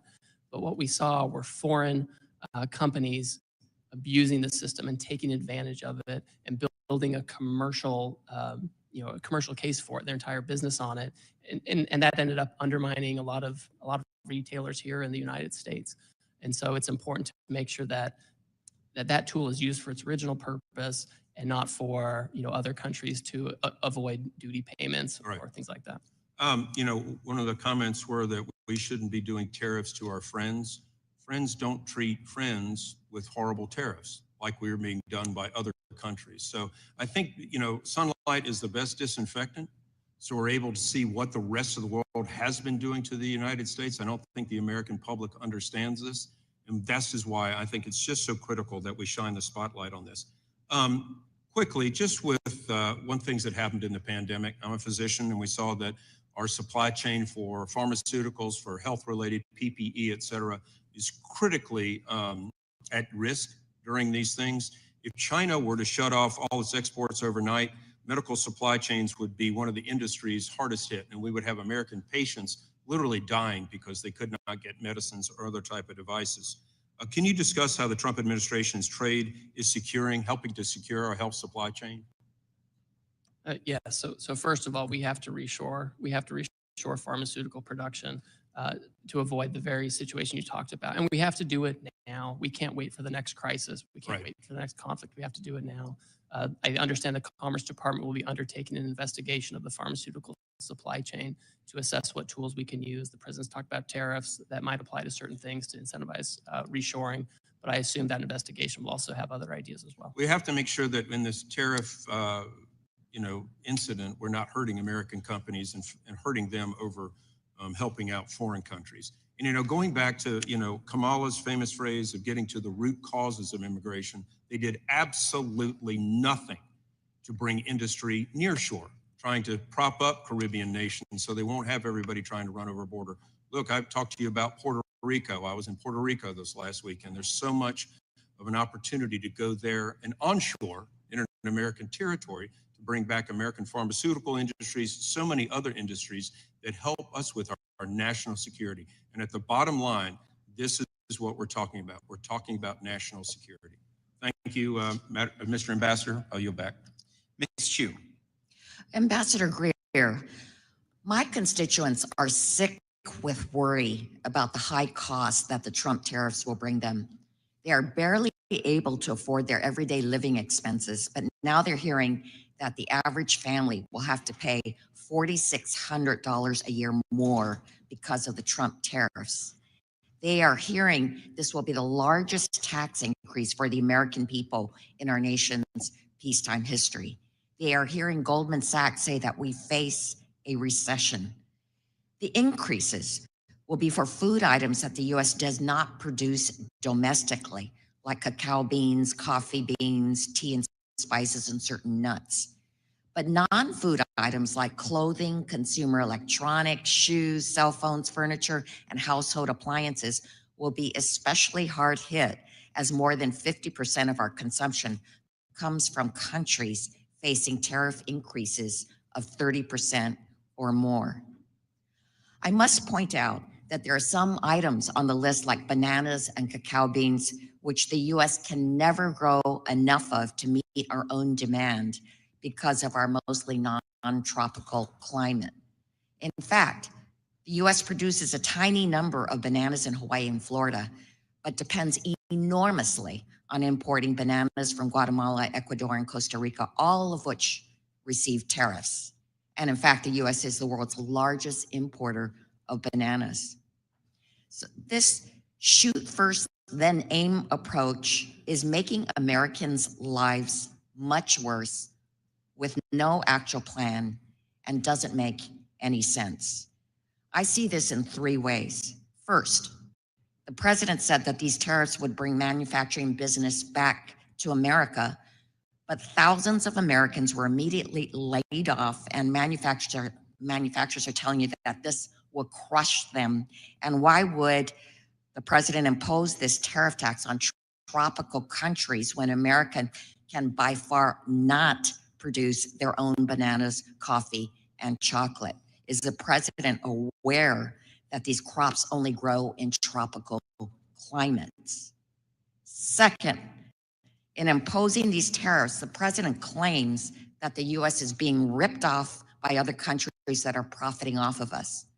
Yet these tariffs are being imposed on countries with whom the U.S. has trade surpluses, including the Netherlands, the UK, Belgium, Panama, and so on. Using the formula that USTR released to the public to justify this chaos, no country with whom the U.S. has a trade surplus should be subject to additional tariffs. How can you and the president justify forcing the American people to pay more for goods from these countries that already import more of our goods than we do theirs?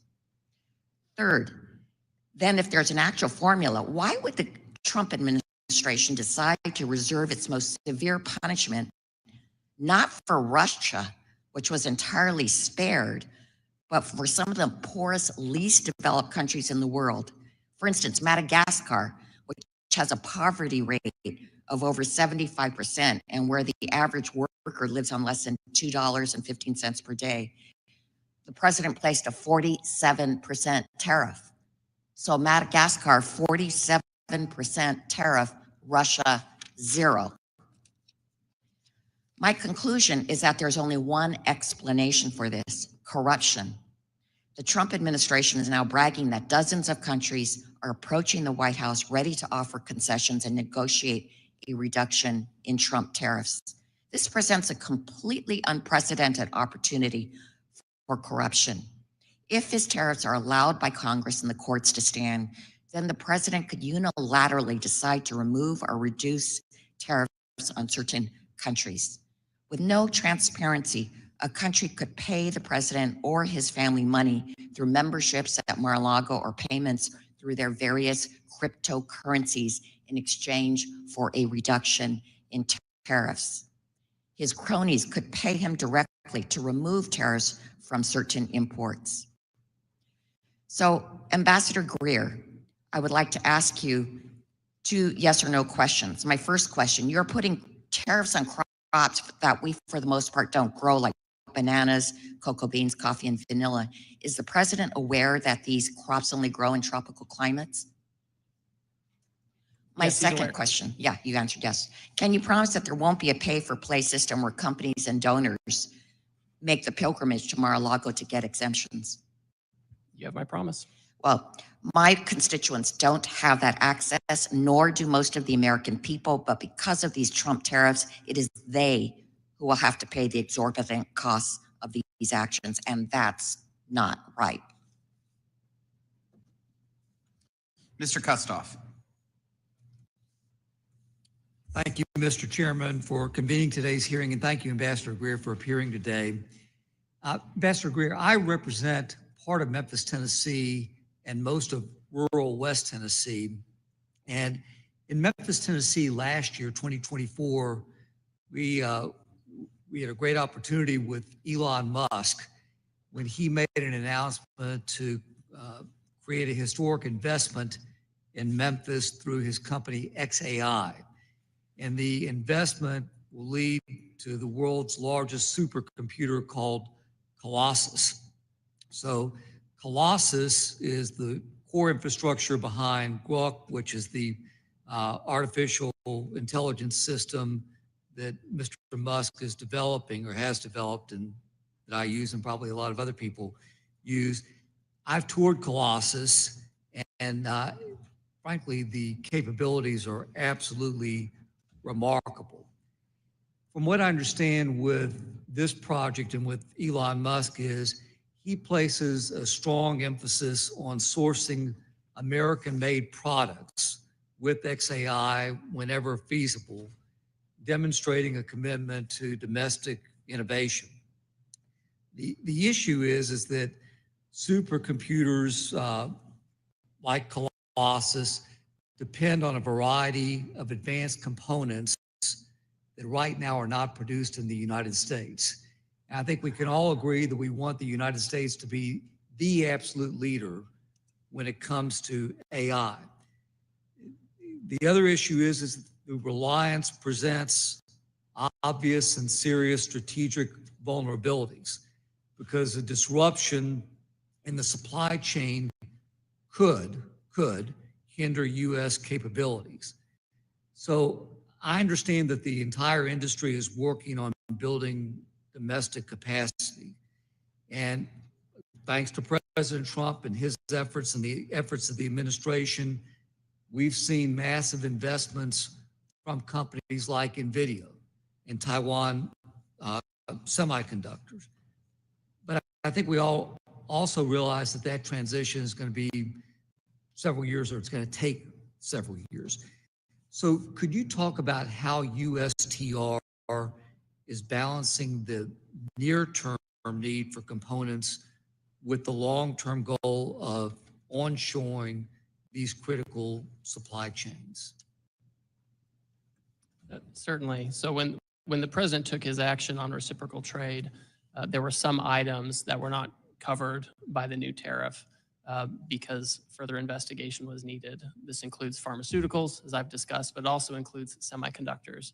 And so many semiconductors are not covered by the reciprocal tariff because the Commerce Department, as I understand it, is looking into doing a further investigation to see where tariffs may or may not be appropriate on semiconductor chips or the downstream components. And that's something I know that the Commerce Department is looking at very closely. Thank you, Ambassador.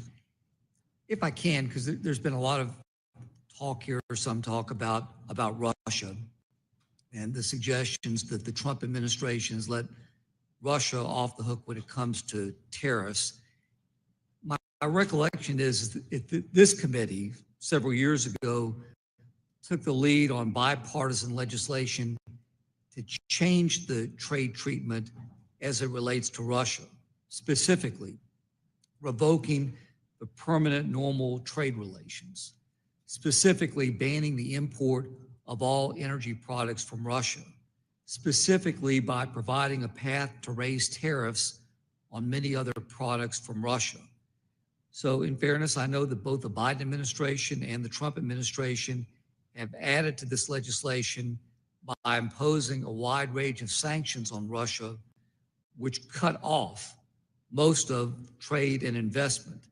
So my question to you is, would any Russian exporter feel that it has better access to the United States market than our non-sanctioned trading partners who may face higher tariffs right now? Oh, no, by no means. Russia is subject to a very high tariff due to the good work you did here in Congress, as well as other kind of bad actors that fall into that category. Bipartisan. On a bipartisan basis, that's right. Thank you, Ambassador. Thank you, Mr. Chairman. I yield back. Ms. Moore.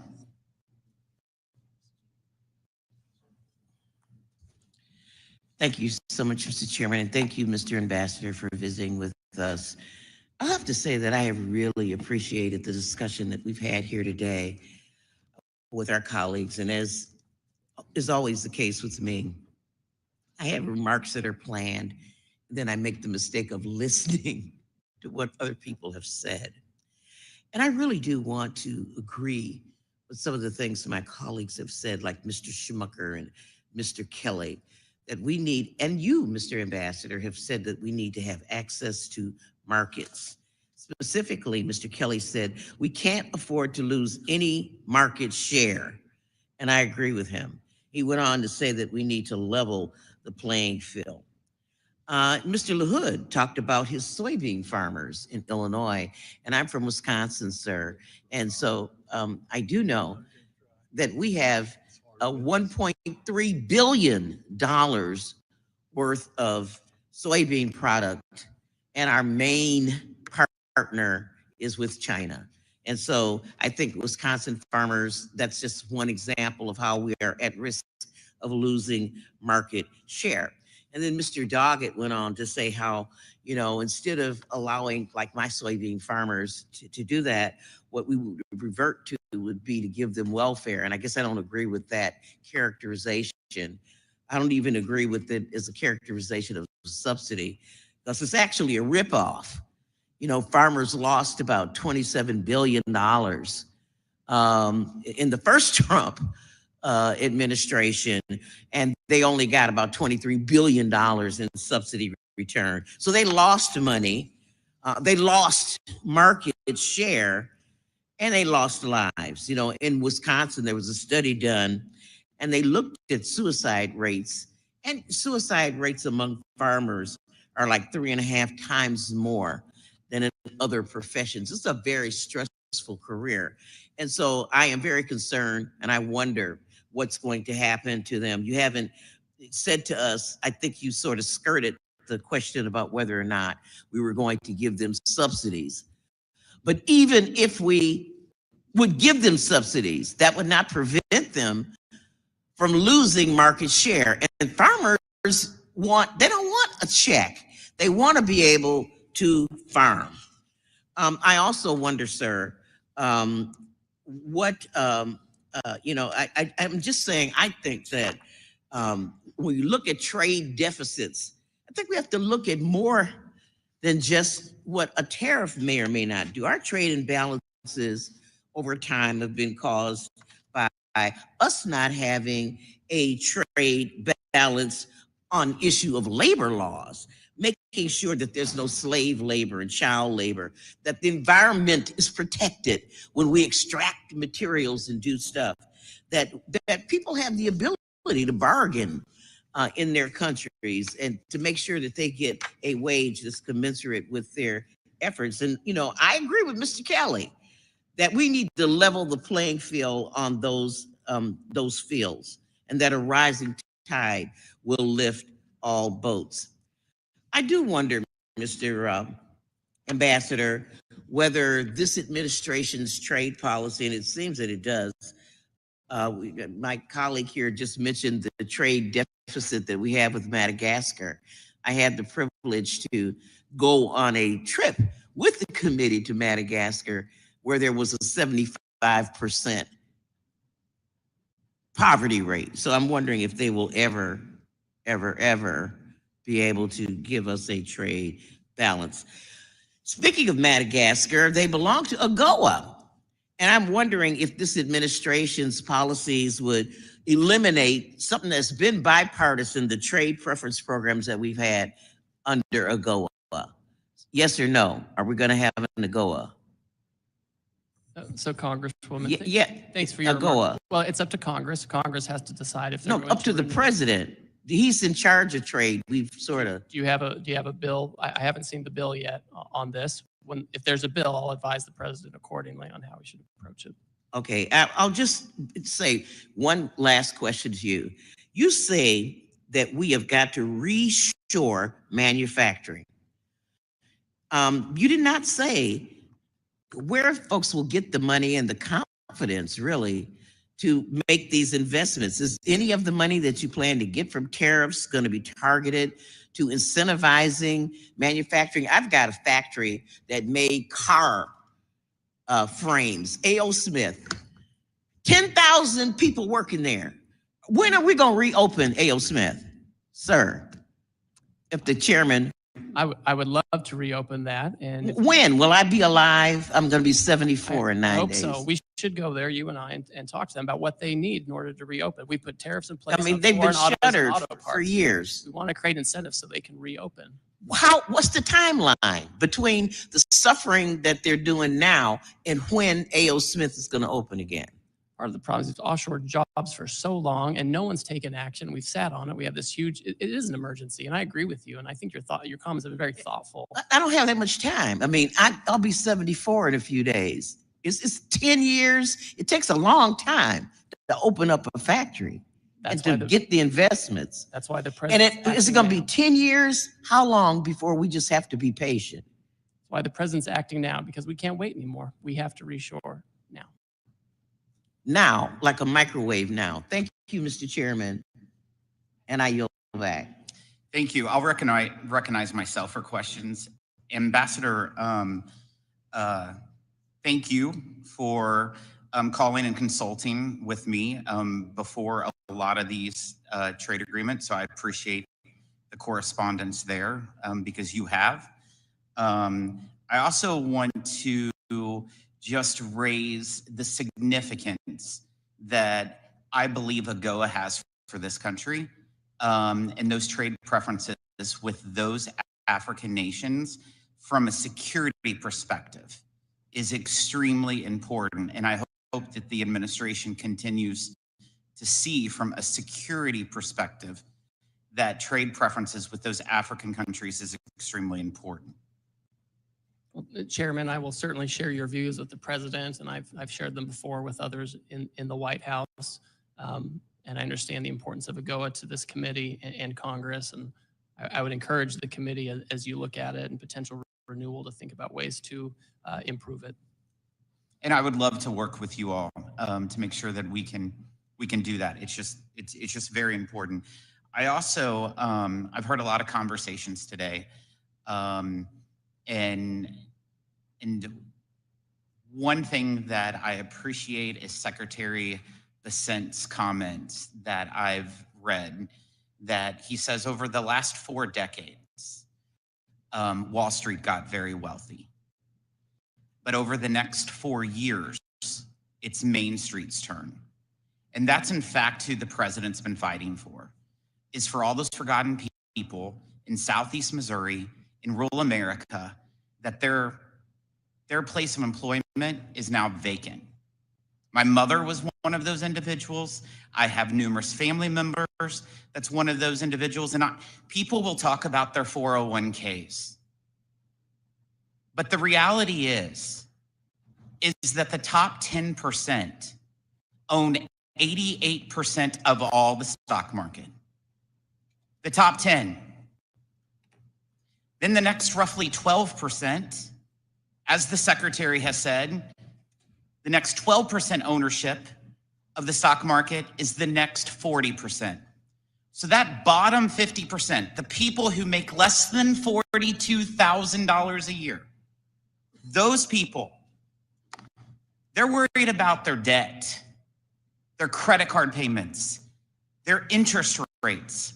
And that is who President Trump is fighting for in bringing more jobs and manufacturing, open up factories and coming down here. And I want to thank you for standing here. I want to thank you for working for this cause. And I think it's extremely important, and it will be transformational. It may be bumpy for a while, but it's about time Main Street is representative instead of Wall Street. I want to ask you a few questions about the European Union. As you know, I have shared my opinion about the European Union and how disappointed I am of how they've taken advantage of U.S. farmers and U.S. agricultures. I heard them say that they're willing to lower their tariffs on industrial goods. That's not good enough, Ambassador. They have to address their non-tariff barriers when it comes to agriculture goods. The country of Honduras purchases more pork than the entire European Union. And there's only 10 million people there. There's 450 million people in the European Union. And then you look at the country of Angola, one of those African countries. They purchase more chicken from us than the entire European Union. And the European Union has a GDP times 200 of that in Angola. These are trade problems. And this administration better continue to fight for the American farmer, that Missouri farmer who's been screwed for such a long time by our friends. And I want to thank the president. I want to thank you for continuing with it. I do want to ask you, do you agree that there's a serious trade problem when it comes to agriculture in the European Union? Yes, Chairman, it's fundamentally unfair. It's structurally unfair. It has been for decades, and I've been very clear with them that any kind of agreement or negotiation or anything, has to have an ag component for all the reasons you described. Super important. Last year, I requested the International Trade Commission to complete a detailed study of the competitiveness of the U.S. rice industry, with a particular focus on the ways that unfair subsidies and other practices in other rice-producing countries harm American rice farmers by distorting markets and reducing export opportunities. The study was completed earlier this year, and I was not surprised to learn that India is one of the worst offenders. Its subsidies and particularly are particularly problematic because of the lack of transparency around some of them. Do you share my concerns with unfair practices in India and elsewhere that harm American rice farmers? And will you attempt to address these issues through any negotiations with India? Yes, I will. And as you know, Chairman, I'm from Northern California, from rice country there too, so I'm particularly sensitive to that. Appreciate it. Thank you for being here. Mr. Boyle. Thank you, Mr. Chair, and thank you, Ambassador, for being here today. 3 times in this century, 3 times in the last 25 years, we've had a recession. 2001, right after the September 11th attacks, 2008, when the housing bubble burst, and 2020 with COVID-19 pandemic. All 3 of those were caused by some external event.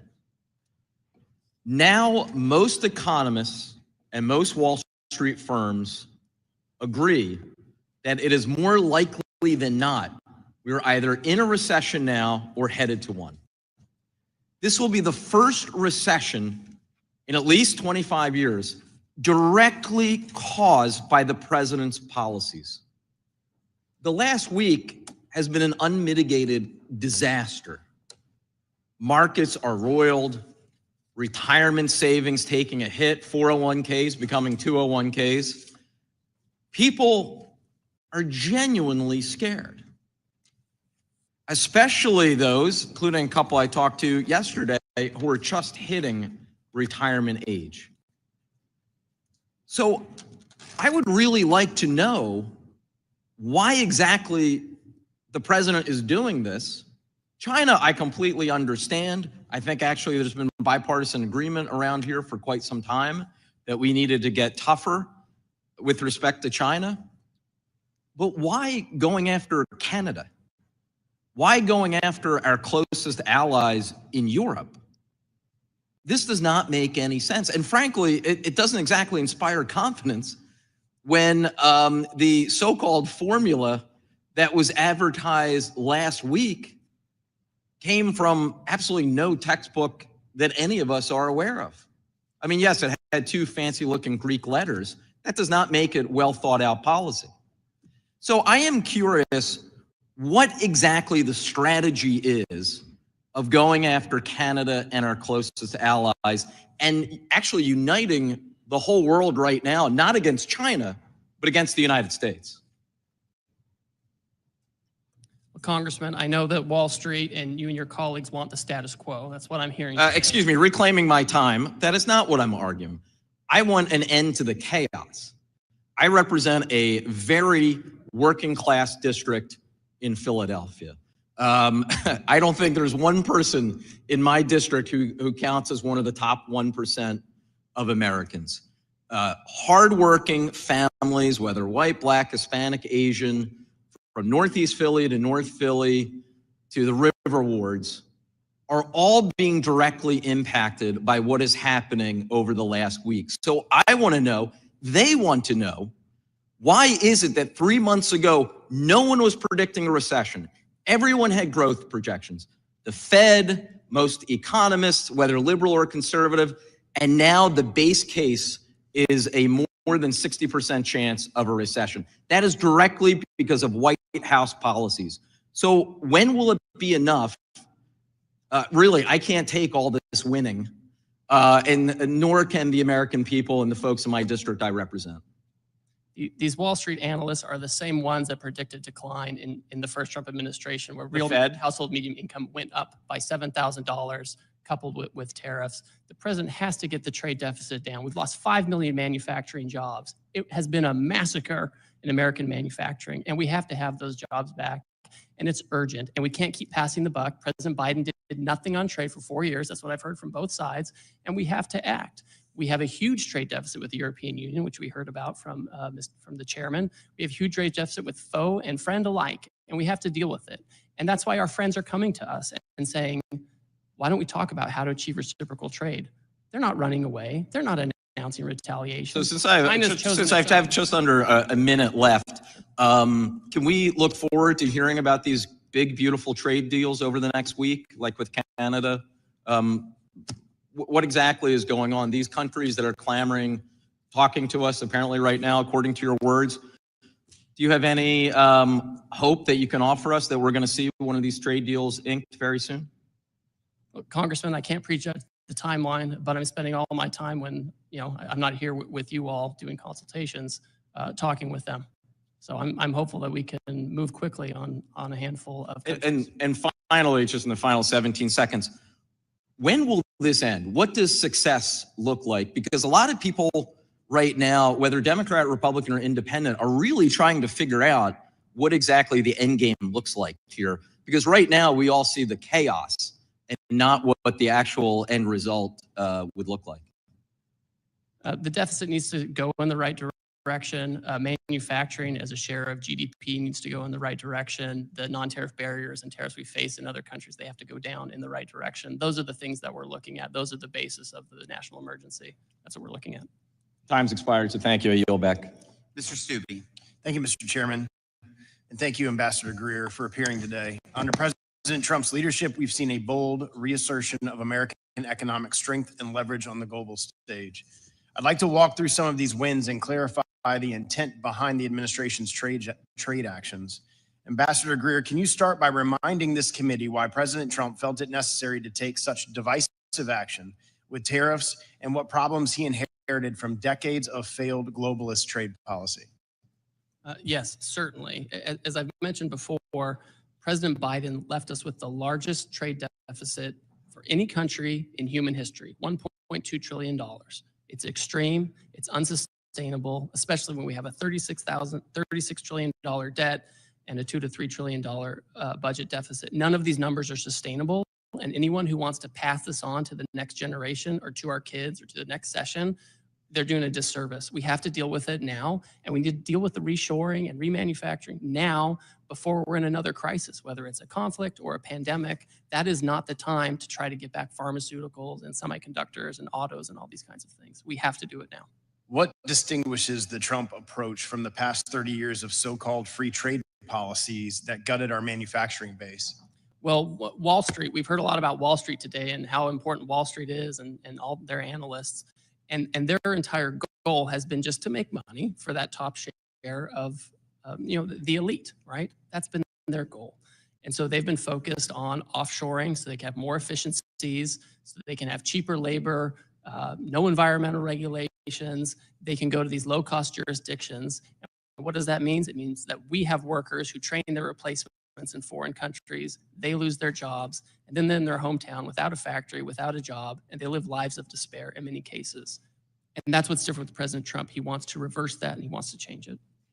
And isn't it true that over 60 countries have already come to the table to negotiate since the president announced the new reciprocal tariff structure? Well, I'm starting to lose count, but yes, that's the neighborhood of the folks who want to come in and work with us on reciprocal trade. And what does that say about the global leverage we've regained under this administration? Well, that's exactly right. We are the market of destination for both consumption, investment, et cetera. And other countries want access to our market. They understand now that we have to have it on fair terms. And that's why they're here. They'd be running the other way. That's why almost all of them have said, we're not going to retaliate. We're going to work with the administration. And how important is it from a national security standpoint that we reduce our dependency on foreign steel, aluminum, and automotive components? And how have the tariffs moved us in that direction? That's a great point. With steel and aluminum, the president put tariffs on steel and aluminum in his first term. The Biden administration kept those in place. He's tightened up some of those tariffs now. And so we are able to maintain a steel industry. We're able to maintain an aluminum industry. These are things you have to have as inputs for weapon systems, for our infrastructure. And a country that doesn't have that kind of hard manufacturing power behind it isn't going to have the soft diplomatic power you need to navigate a challenging world. And do you believe that President Trump's tariff policy has reestablished American economic sovereignty, where we no longer have to beg foreign governments to treat us fairly? Yeah, I think there's no question about that. And we can see it from the first term when we imposed tariffs on China in an effort to get them to change their unfair trading practices. When that happened, we saw our trade deficit with China decrease, which is really important. So it shows that we can become less dependent on foreign powers for the most critical goods and services. And how important is President Trump's leadership, his willingness to stand up to global elites and foreign governments, been in reasserting the United States as a trade power? Well, it's been historic. It's been historic because in the past we've had leaders and politicians who were either in the pocket of Wall Street or they had some other special interest, and he's been willing to take a stand and do hard things and show others that he's not going to cave. This is really important because if other countries think about power in a different way.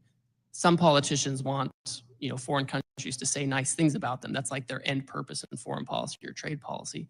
President Trump wants the right thing for Americans, and sometimes it means you have to stand up for yourself, draw a line in the sand, and say, we're not going to do this anymore. What would you say for the first time in decades, American workers have a president who fights for them, not for multinational corporations or foreign bureaucrats? That's exactly right, Congressman. That's why workers voted for him. That's why unions support the tariff actions. That's why we see, op-eds in the newspaper about union presidents wanting to work with President Trump on trade. That's why we're seeing all of that change, that realignment. And I'll end with this. What evidence have you seen that President Trump's tariffs are driving jobs back to the United States and helping to rebuild our manufacturing base? Well, for example, the auto tariffs that were imposed, we've already seen that one company is increasing employment, including temporary employment.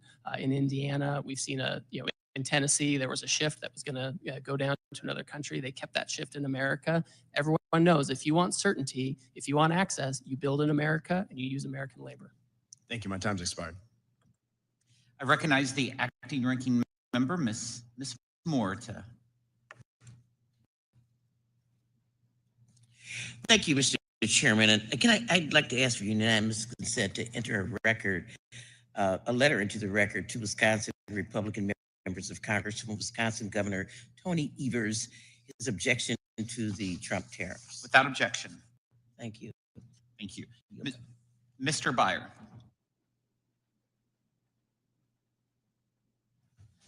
Thank you, Mr. Chairman, very much. Ambassador Greer, you have a most awful job trying to convince us and the people we represent that the president's trade policies are wise and measured, when the truth is they are stupid and bad. The last time the U.S. started a trade war, Smoot-Hawley tariffs, June 1930, the world did retaliate, and we get the Great Depression that lasted 10 years. I want to quickly run through a few of the ways the logic behind the Trump tariffs make no sense. You got the math wrong, according to the people whose research you cited. Mr. Chairman, I ask unanimous consent to enter into the record a New York Times article by former Treasury official Brent Nyman titled, "The Trump White House cited my research to justify tariffs. It got it all wrong." The math there had the effect of quadrupling the tariffs Trump applied on some of our biggest trading partners. Trump accepted some goods, notably oil, but not others, including things we simply cannot produce in the United States. Why tariff bananas? Why tariff cocoa? Why tariff coffee? We don't have the capacity to produce these things at a scale that meets domestic demand. Trump logic equates any trade deficit with cheating. In fact, he called it rape. But even this stupid logic didn't help Australia or Brazil or Singapore, all countries with whom we have a trade surplus. How does Australia negotiate an end to a trade deficit that doesn't exist? Some countries have a deficit because we import things that we want, but they're too poor to afford our exports. Perfect example is Madagascar. We buy something like 60% of our vanilla from Madagascar, but they have one of the lowest GDP per capita rates in the world, and they just can't afford many of our products, but we just hit them with the 47% tariff. Trump is hinting that maybe if countries lower tariffs on us, he might drop tariffs on them a little bit or some or possibly, but Vietnam, knowing that Trump was coming, massively cut their tariffs to appease him ahead of his announcement last week. And instead, you slapped a 46% tariff on them anyway. So what are the Vietnamese supposed to do? Trump declared a phony national emergency and imposed tariffs on Canada to punish our closest ally for quote unquote fentanyl smuggling, despite the fact that our own government says the amount of smuggling at the northern border is vanishingly small, less than 1%. How does Canada get out of a tariff imposed on them for doing something that we admit they're not doing? Trump is risking our economy to bring back factory jobs that pay far less than the 8 million jobs that are listed in the JOLTS report right now. 8 million jobs available in America and pay far more. In fast-growing sectors like healthcare, clean energy, or data science. The Secretary of Commerce, Howard Lutnick, is on television raving about shifting millions of Americans to work on, and I quote, screwing in little screws to make iPhones. You guys are blasting nearly every product from nearly every country with these tariffs. Senator Tillis yesterday called it, quote, a trade war on all fronts. It hurts our alliances, it hurts our economy, it hurts our ability to make and keep free trade agreements, which is supposedly your job. Ambassador Greer, the world is watching you. They're watching this hearing across the country. Global markets are in chaos. The U.S. economy and our most important alliances are in serious danger. I had met a couple of nights ago with a dozen ambassadors from Eastern Asia, and the conclusion of the discussion was that we are creating a unipolar Asia, an Asia led by China with America excluded. America first is America alone. And meanwhile, you're now serving as acting head of both the Office of Special Counsel and the Office of Government Ethics. These are both busy jobs in the best of times, but extremely demanding during one of the most ethically challenged presidential administrations in history.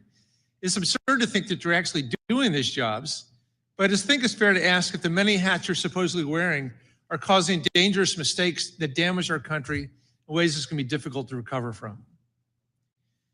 You know, President Trump also imposed tariffs on China. China responded with tariffs on agriculture.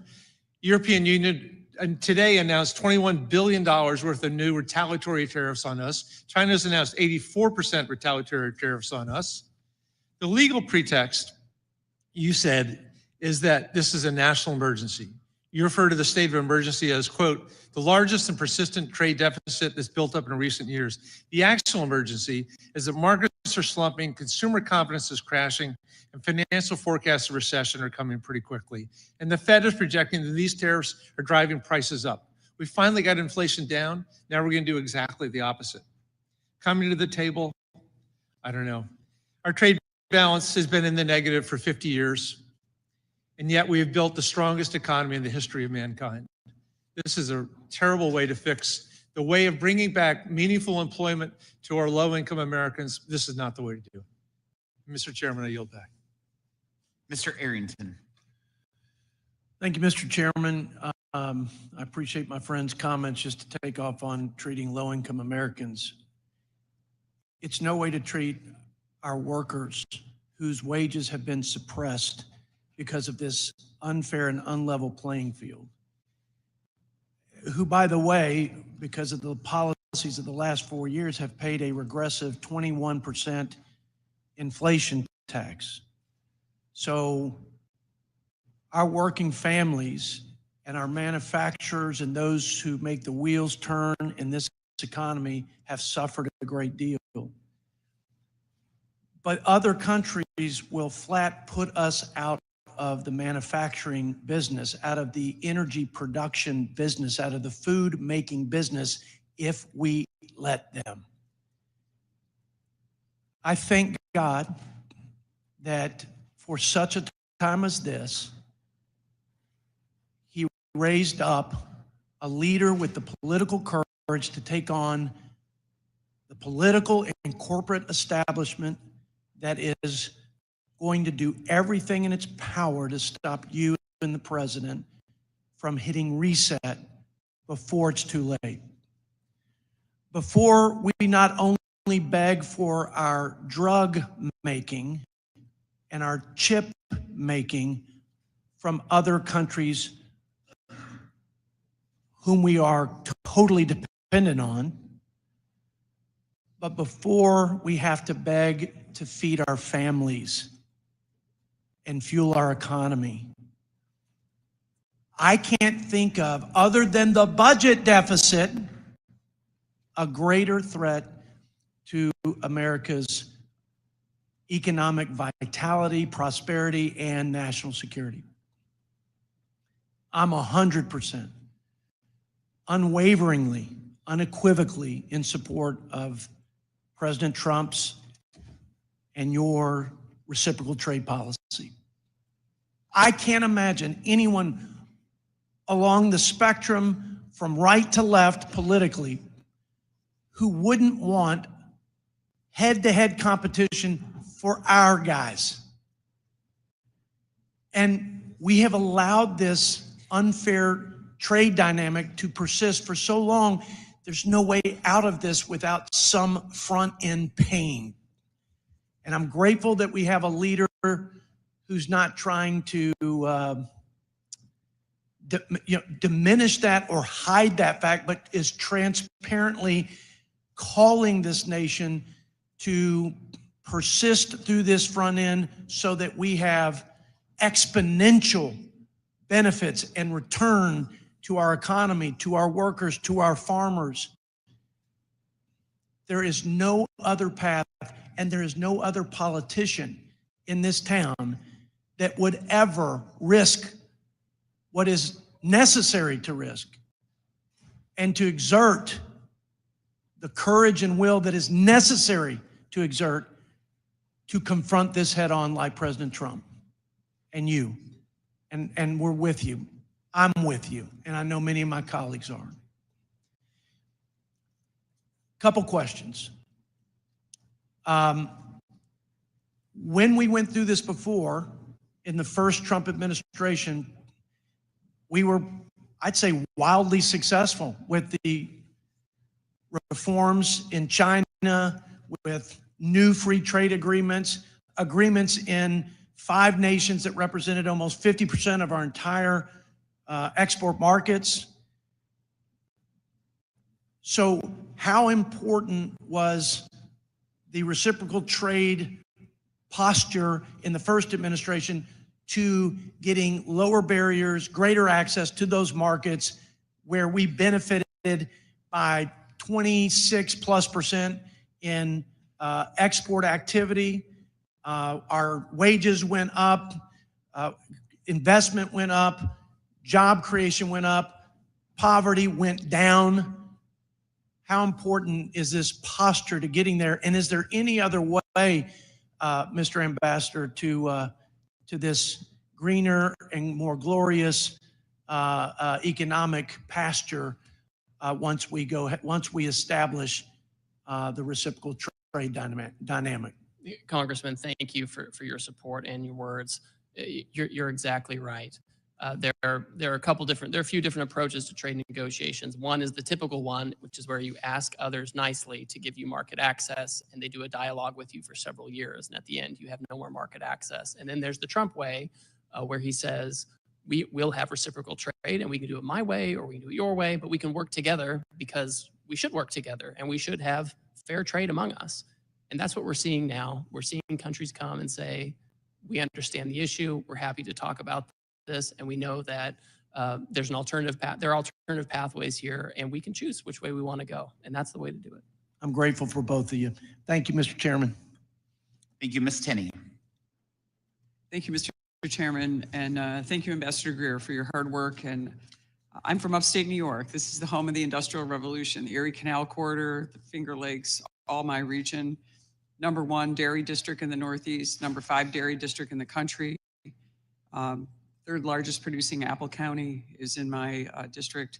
Really important when it comes to trade. And we have always been grateful for the work of President Trump and the administration for trying to understand that we've been hollowed out by China and Asia and other countries, and we want to bring those jobs back. Really important part of not just the building of New York, but the building of the entire United States and our strength leading up through to World War I, World War II, and into today.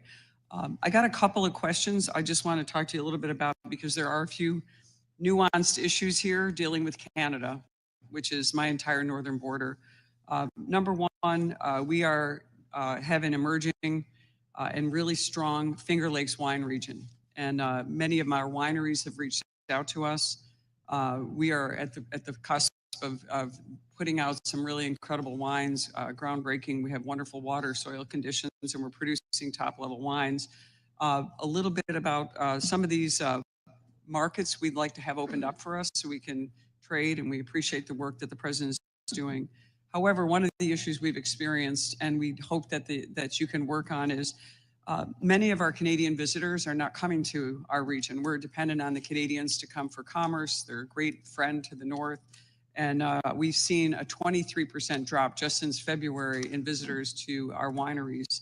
And we just want to know if we can help get your assistance and help in making sure that this sort of very important yet fragile relationship that my district has with Canada, an historically strong relationship, we can continue to work to make sure that we get that kind of trade and the kind of tourism that we've been getting from our Canadian friends to the north.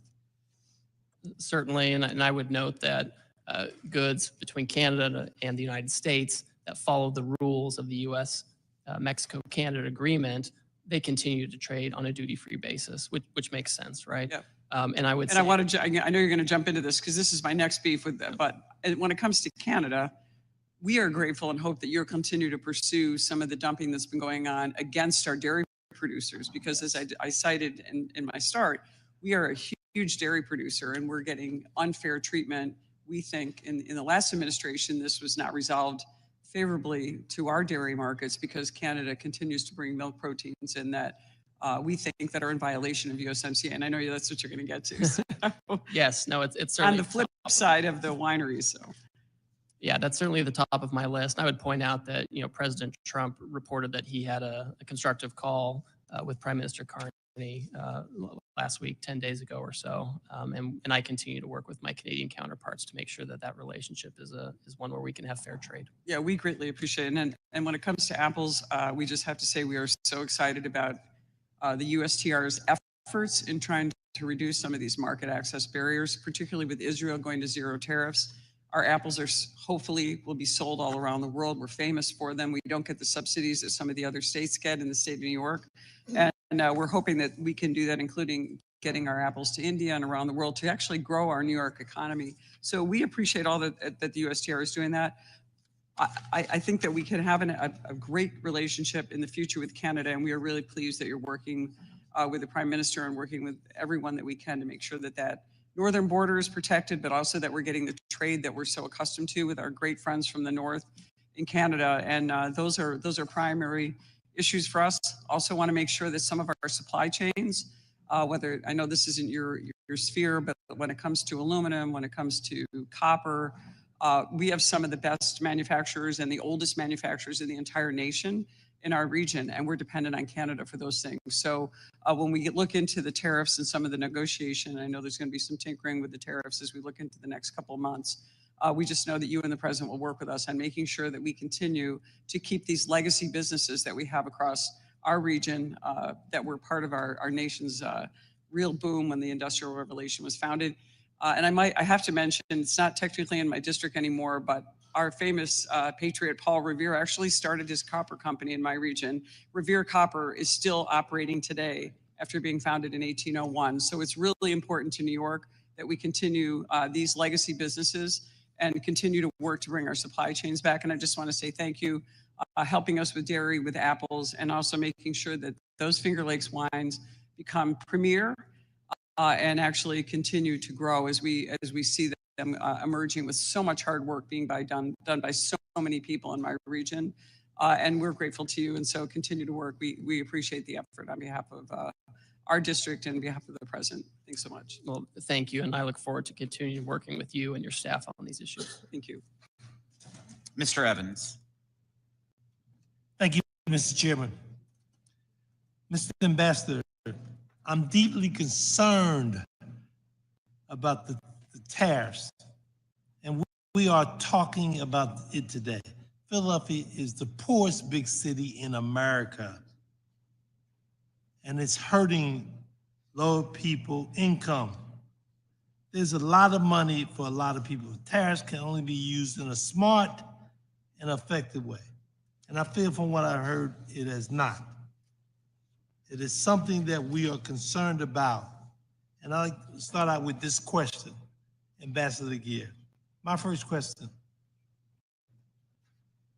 what specifically is the president hoping to help the residents of Philadelphia deal with the higher cost of living that these tariffs will put on the average household?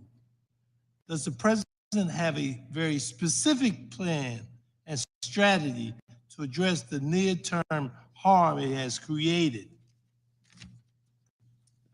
Congressman, the president wants to ensure that we have good manufacturing jobs that pay higher wages to your constituents, just like what happened in the first term. He wants that to happen again, that they can have more money, better jobs in stable environment and reshore manufacturing at the same time. So what would you say specifically, would you say? How would you describe that?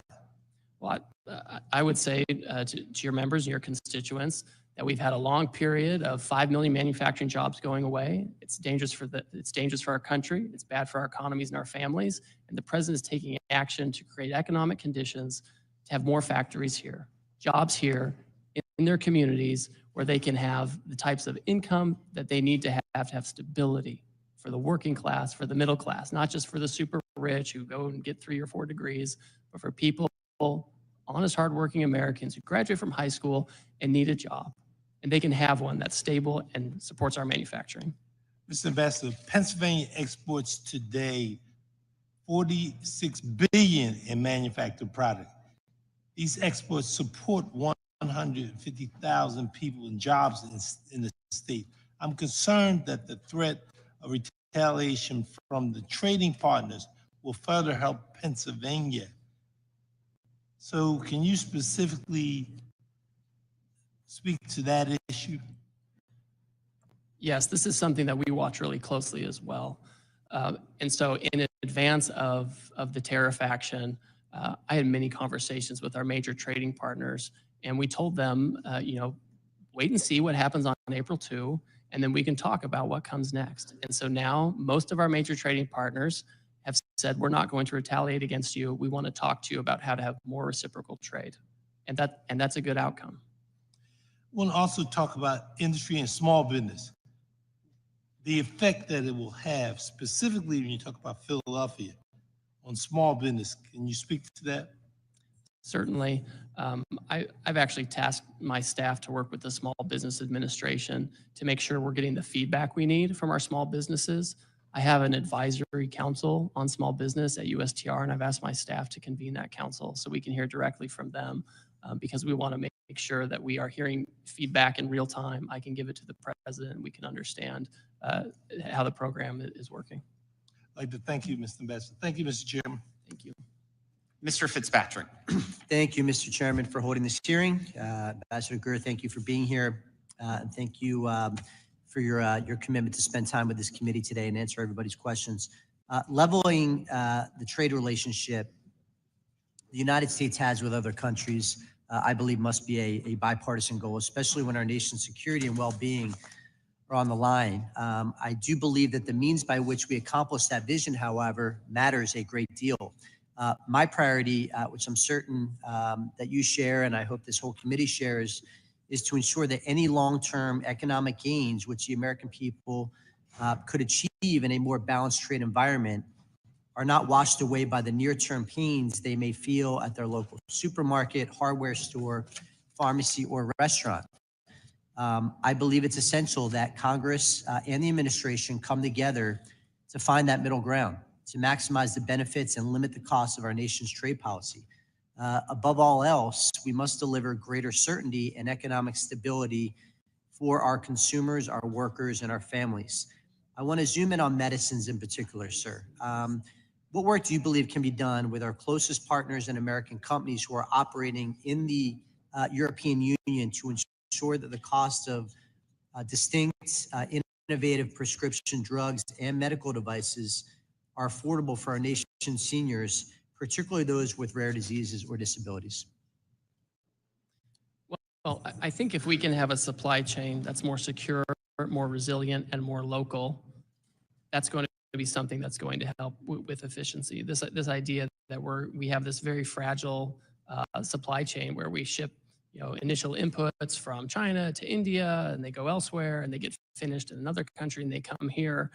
That may work in a world where there's just-in-time manufacturing and where you're ignoring manufacturing jobs in the U.S. But in a world like we're seeing now, where there's conflict, there are pandemics, there are wars, that model doesn't work very well, and the costs become very high. And so if we are able to reshore large aspects of that or have it with close allies, that's going to be helpful. Switching gears to national security, I want to thank you for your work to end the de minimis exemption for the People's Republic of China. This loophole has been more than an economic giveaway to foreign competitors at the expense of American retailers and manufacturers. It's also allowed our adversaries to funnel fentanyl and other synthetic opioid drugs into our communities. I was down at the El Paso Intelligence Center, EPIC as it's called. Their chief complaint, and this is coming from the Department of Homeland Security, they focus on the de minimis exception as a major vulnerability for fentanyl getting into this country. So in addition to the manufacturing issue, we had the fentanyl issue as well. As this administration evaluates how the U.S. should alter or eliminate the de minimis standard for other nations beyond the PRC, particularly those for which have credibly abused the process to the detriment of countless Americans' health and safety, what metrics do you believe should be prioritized? So de minimis is it's really a customs and border protection issue. It's not my jurisdiction, but I think some of the things you've talked about, the loss of revenue, tariff evasion through use of de minimis, counterfeits coming through the de minimis program, illicit substances coming through the de minimis program. These are all the types of things that need to be captured, whether it's from China or elsewhere. I think it's a real problem, and I think Customs and Border Protection should look into that. And finally, very briefly, sir, on the USMCA, recognizing that the agreement is facing a sunset review process that needs to be completed by July of 2026. Can you share any details about how you anticipate that review will be conducted? Certainly. There are a few parts to this. First of all, there's a public consultation process that's set out in the statute that USTR will follow. Will follow the law. There's a congressional consultation process, which of course will follow.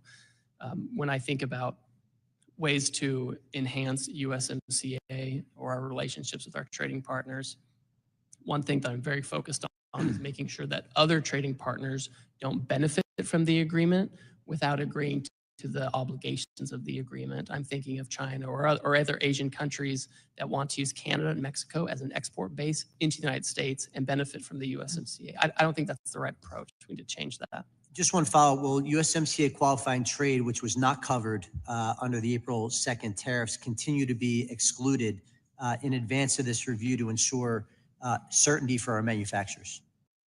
That is currently the status right now. And again, I'm not on the Homeland Security front here, but I understand that Canada and Mexico have been working with the administration on those issues. And so for now, that status continues. Thank you. I yield back, Mr. Chairman.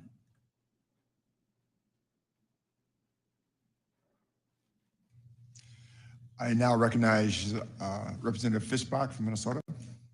Thank you, Mr. Chair. And thank you, Ambassador, for being here and for all of the opportunity that we've had to have conversations or discussions about what's happening. And thank you for answering all of the tough or maybe not so tough questions today. So I appreciate it. And you may already know, but I represent a large rural, mostly agricultural district. And so we do it all. We've got corn, soybeans, hogs, turkeys, and dairy. And but we also grow sugar beets. So I was going to ask you I'm a strong supporter, obviously, of the sugar program, which has allowed our farmers, sugar refiners, and end users of that sugar to invest in strong and robust domestic sugar industry. So my first question, very quickly, will you commit to working with myself and other members to protect the sugar program and to promote the domestic industry? Definitely. Happy to do that. Thank you very much. I appreciate that. And many of the other farmers in my district rely exporting their products around the globe. While China is a major customer of U.S. agriculture, farmers are constantly searching for new market access and expanding market access in other countries.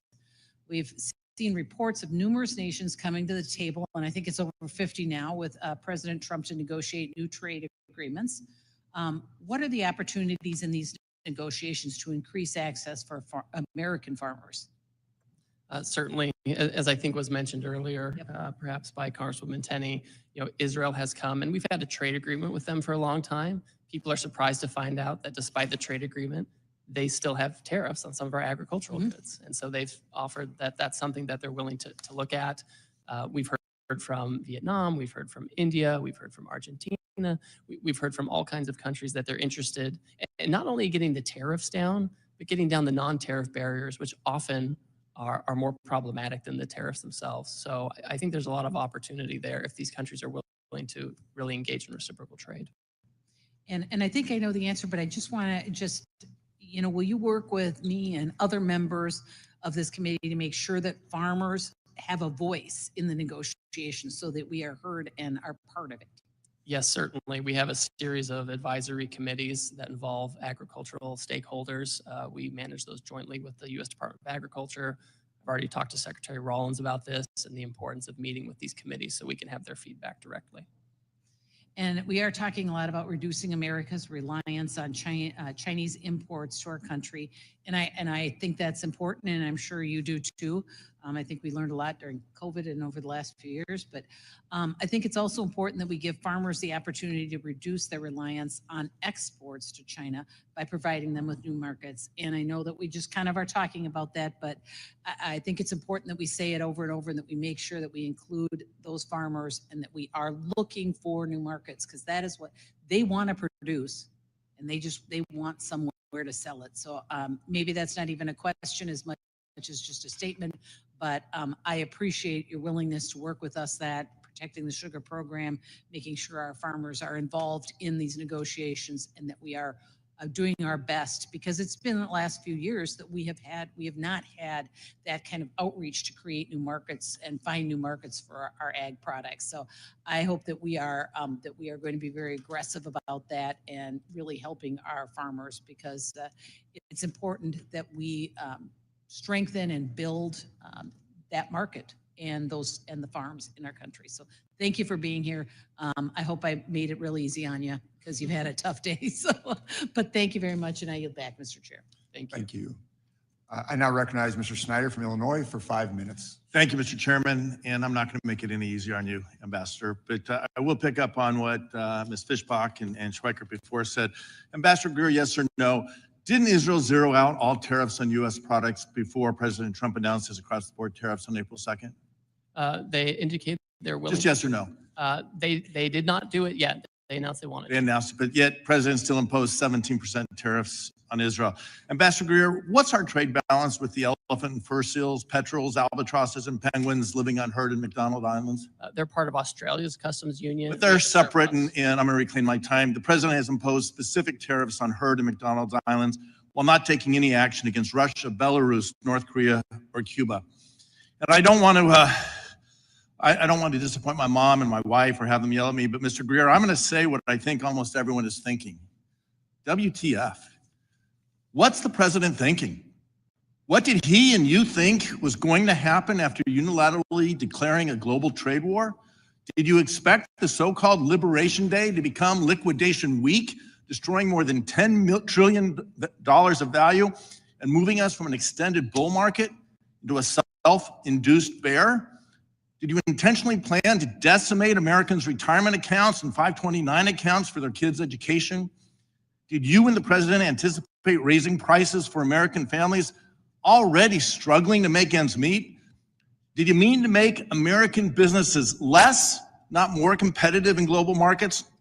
Was the intention with the largest tax increase in U.S. history to put the United States and maybe the entire global economy into a recession because of what Wall Street Journal editorial board, let me repeat this, it was the Wall Street Journal editorial board said is the dumbest trade war in history. Already, Diane Swank, the chief economist at KPMG, is saying that her baseline forecast is a recession starting this quarter. Jamie Dimon and JP Morgan have raised their probability of recession to 79%. The Wall Street Journal reports the betting markets have it at 70%, and Goldman Sachs recently again raised their likelihood the second time since this trade war started to 45%, and I expect that will rise again. Indeed, by the time you have finished this hearing, I wouldn't be surprised if we already were in a recession. Less than a week after President Trump's declaration of, again, the largest sales tax in U.S. history, global markets continue to roil as a result of tariff-based recession fears. The president's newly imposed tariffs have real-world impacts on every one of my constituents who will see higher prices at the grocery store, shortages of critical products, and less money in their retirement accounts and the accounts for their kids' education. American families deserve relief, but instead, thanks to President Trump and you, they're heading to the store to panic buy essentials before retailers raise their prices. I've heard from literally thousands of constituents about the pain that President Trump has said this country will suffer as a result of these tariffs. They have written to me sharing that they have lost as much as 20% of their 401k and 529 accounts in the last week alone due to market fluctuations that are responding in real time to the president's announcements of arbitrary and capricious tariffs. Seniors who recently retired are worried about having to return to work to make sure they can make ends meet, and today wonder if they will now outlive their retirement savings. Small business owners are worried about laying off employees. Large companies in my district are preparing their next earnings report for investors and telling me that the impacts of these tariffs are material. That's business speak. For the tariffs are going to have a real adverse effect on their operations and likely adverse effect on their cash flows. Make no mistake, President Trump's trade agenda is slowing economic growth and job creation, weakening U.S. global leadership, and increasing the cost of doing business in the United States. These tariffs make life for Americans more expensive, make our nation less secure, and our citizens less prosperous. Congress must take back its constitutional authority to stop the chaos and the pain President Trump is inflicting on American families and dig us out of what could be a self-inflicted recession. Before I ask a question with my limited time, I ask unanimous consent to submit into the record the CIA World Factbook entry for Hearn Island and McDonald Island. Without objection. I also ask unanimous consent to submit for the record an article from Scientific American. The Hearn and McDonald Islands are a pristine biological wonderland. The subtitle of the article is Trump's Tariffs Put a Spotlight on the Uninhabited Hearn and McDonald Islands, which comprise a remote volcanic refuge for penguins and seals and a UNESCO World Heritage Site. This just once again illustrates that these tariffs are not strategic, that they're not targeted, that they're arbitrary and capricious in hurting our economy and our American citizens. I yield back. Thank you. I now recognize Mr. Moore from Utah for 5 minutes. Thank you, Mr. Chairman. Ambassador, thanks for being here. And as I've said to you before, I can't tell you how much I appreciate the communication and the ability to dialogue. This hearing's, in my opinion, one of the most important hearings that we've had, and it's been very important for folks to be able to hear this out. And thank you for providing details and responses. We've talked a lot about trade deficits today in this hearing, and I have concerns about how we went about some of the calculations with just focusing on imbalance. But that completely aside, what I wanted to actually bring was the other side of this equation. So we run massive trade surpluses in services with just about every major economy in the world, especially in high value and high employment technology software industries. And recognizing that there's digital service taxes that we don't like, and we try to address some of that on the tax side, and we're going to work on retaliatory tax side with that in this committee, actually. The Europeans, Koreans, Japanese, they're all allowing us our U.S. tech firms to run surpluses in their markets for a reason. We have the best talent and the most skilled innovators in the world. My question here is, what are the consequences for American power and national security if they were able to retaliate and restrict access to American services in their market because we've chosen to restrict goods in their market? In response to that. So the good news on this is all of these countries, most of them have said that they are not going to retaliate and they want to talk to us. And they're mindful that even though we have surpluses in many of these areas, they still have a lot of barriers against our folks, right? And this giant book that we put out, that I hope one day we never have to put out again, a lot of this are about the services barriers we have, including in our friendly partners. So my expectation is that they will bring those barriers down. That's my expectation. And this is where I draw some optimism, but we're really early in this. If this is prolonged, does their position on no retaliatory commitment, does that wane? And that's something we have to be hyper focused on, and we've got to be vigilant. I have a big concern, and I would, to what extent would you have a concern? Are we at the risk of losing the AI race to China if we lose our innovative edge and our exporting advantage over China? So I think that we benefit from having huge innovation here in the United States. We have an economy that cultivates innovation. We prioritize it. We have an intellectual property system that protects it. You don't have those kinds of things in China, right? You don't have that level of protection. You don't have that level of attractiveness. Now, we can't be complacent by any means. I think it's incumbent on us to continue to have domestic laws and incentives to make sure that we're innovating here. And it's important to have manufacturing, because manufacturing and innovation go along with each other. I'm going to add to that. So really what this boils down to, and I'll try to make it a little personal here. You and I went to rival universities. We're still working through some of those challenges. For now. Yeah. We may never see eye to eye on it, but we were both probably 40 minutes away from some world-class ski resorts on the Wasatch Back during those college years. During college, I always went to the Sports Den. It's a local sporting goods store, and I've known the owner, Mark, for over 30 years. I took my, every banner at every Little League thing has his banner there. He's committed to the neighborhood, to the community. He's weathered the e-commerce revolution. He's weathered COVID. He's been able to sustain this business through some of the toughest times. I took my son's bike in there on Saturday to get fixed, and I've never seen him like this.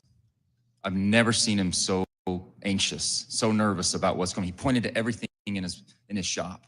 I buy ski equipment from him. We rent stuff from him, all the gear. I've never seen him like this. And I would ask you, what do I say to him? He's really nervous right now, and I know it's impacting, and I know it's just a lot of concern. What do I say to him? Well, I wish there was a silver bullet for this, Congressman, because I'm sensitive to this, and you all have constituents, whatever side of the aisle you're on, who are talking to you about this. The challenge is that we've seen 90,000 factories leave the United States, and we can have either the status quo and continue to lose that and continue to be dependent on other countries, in many cases foreign adversaries, for our businesses. I mean, to me, that's very fragile. To me, that's very high risk that we have to be so import dependent for our well-being. We're always going to trade. We have to have this reset. We need to move quickly.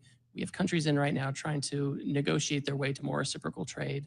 A country like China, they're always going to have their own agency and make their own decisions, and they've never been a reliable trading partner in a lot of ways. We've always kind of been at the mercy of that. So, it's hard to go in your constituent and say that, because they'll say, well, Ambassador Greer said this kind of macro thing. I understand that. Please keep in touch. I mean, as we hear these, the effects of this, it's good for me to know about it so I can tell the president and I can continue to communicate this. We've heard stories about this, and we are concerned. So that's what I said to him. I said to him, because of our communication, he's still just as nervous. And that's just why I wanted to share with you and your team how important and crucial your job is over the next little bit. Because if this is looming, you have an incredible opportunity to do some of the good we did in the first Trump administration to get us to there. We're not there. I'm scared that we're not going to get there. I don't see the strategy to get there, but I know we can. And I'm really have a lot of confidence in you and your team to be able to get us there. And I yield back. I now recognize Mr. Panetta from California for 5 minutes. Thank you, Mr. Chairman. I appreciate that. And Ambassador Greer, thanks for being here. I admit before this week, talked to a lot of my colleagues about you. They actually said a lot of good things about you. You got a good reputation until this week, I have to say, because I actually wanted to work with you on solutions when it comes to free trade agreements. I think we still can once we get past this, and I hope that's the case. But unfortunately, you're defending a policy here from President Trump that's absolutely incoherent and inchoate.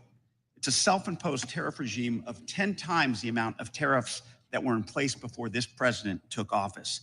It is the largest self-inflicted wound to our economy in history, a self-inflicted wound that if it stays in place, it could constitute the largest tax increase on working families in more than 40 years, costing households more than $3,800 per year, a self-inflicted wound that prompted one of the largest three-day moves on the markets since World War II. And it's a self-inflicted wound that's leading investors to expect a severe economic slowdown. 8 years ago, this president talked about American carnage. Little did we know that he would create economic carnage that is spreading something similar across the entire global economy. Now, the reason for these tariffs is based on a national emergency that we have trade deficits, according to him and you. Unfortunately, the president's thinking about trade is reflected in this policy. This weekend, after the markets tanked, after small businesses fretted, and after the president played golf all weekend, the president said, I consider any trade deficit a loss. That type of scorecard thinking, combined with the president's 40-year fetish for tariffs, that has put this policy in place and put us in the global economy in this position. Now, I know the president is painting all trade deficits as bad, but they are a product of larger macroeconomic factors relating to a number of things, as you know well: savings, investments, cultural demographics, and so on. But the president is acting completely irrational when it comes to trade deficits. He believes that trade deficits are subsidies paid by Americans to other countries. His scorecard ignores our trade surpluses and services to the tune of $250 billion annually. He is oblivious to the relationship of trade deficits to foreign investment in America, in that when we send dollars abroad for goods and services, most of those dollars ultimately come back to America. And he refuses to grasp that tariffs are taxes paid by American importers and Americans, not foreigners. A perfect example of this unreasonableness is our reasonable trade deficit with Canada. The reason we have a trade deficit with Canada is because, starting with FDR, we entered into an agreement that would sell us oil at well below market prices. We entered into and maintained that deal because we maintained a trade deficit with Canada so that we can buy cheap oil, which is a huge benefit for America. And if we took that oil out of our trade relationship, guess what? We'd have a trade surplus. Yet Trump says we're getting ripped off, even though we are actually getting the benefit of that sweetheart deal. Now, absolutely, sometimes a trade deficit is a loss. Foreign trade barriers are a problem that includes tariffs and non-tariff barriers, but there are ways to remedy these things. Free trade agreements, as I talked about, free trade agreements that don't require a tariff policy that cripples our economy. Yet, due to the president's fetish for tariffs and superficial thinking on trade deficits, the president has imposed a trade policy that makes the global baseline of 10% with countries that have trade surpluses like Singapore, Australia, Netherlands. Countries we have free trade agreements are getting tariffs at 10%. Countries that are free trade countries are getting tariff at 10%. It does make no sense. It makes no sense of exactly what the president wants to fix or how he's going about these tariffs. Now, it's really contradictory based on the lack of clear messaging out of your administration. If other countries eliminate their tariffs and we eliminate ours, that's just deal making, and we don't raise revenue, and businesses don't relocate to the U.S. If it's a permanent revenue source and you want to relocate to the U.S., then going to have these tariffs permanently, and there are not going to be any deals. So what is clear is that you can't have it both ways. Additionally, tariffs undermine our national security, as we're seeing in the Indo-Pacific region. Look, I know the president wants to bring back the Rust Belt. I get that. But a big part of that is political. It's nostalgia. And nostalgia, as they say, is the rust of memory. We are not victims here. Our economy is the envy of the world, partly because it was our choice to invest in other countries over saving. It was our choice to have bilateral trade deficits. This is not some unexpected crisis here. This is no extraordinary or unusual threat. This is because we chose to invest in other countries where labor is cheaper and therefore products are cheaper. And as we know, it's okay for working families to want to pay low prices for products in this country. I know that the president is saying we're getting screwed, but the fact is that Trump is screwing us with these incoherent, inchoate tariffs that in the short term and in the long term, domestically and internationally, and for our economy and for our national security, they are making us weaker. Thank you. I yield back. I now recognize Ms. Van Dyne from Texas for 5 minutes. Thank you very much, Mr. Chairman. Ambassador Greer, I'm sure it's been a long afternoon for you, but thank you for sitting it out. I want to thank you for being here today and for your engagement thus far on trade matters that are very important to all of us. Quite the contrast from your predecessor. I know that we've heard that the trade deficit, according to the president, isn't fair, but it's fact, is it not? That we are experiencing $1.3 trillion deficit in trade, that Americans pay out over $360 billion last year in tariffs, and yet the U.S. collects less than $80 billion. I would say that that's fact. That's not just what the president thinks.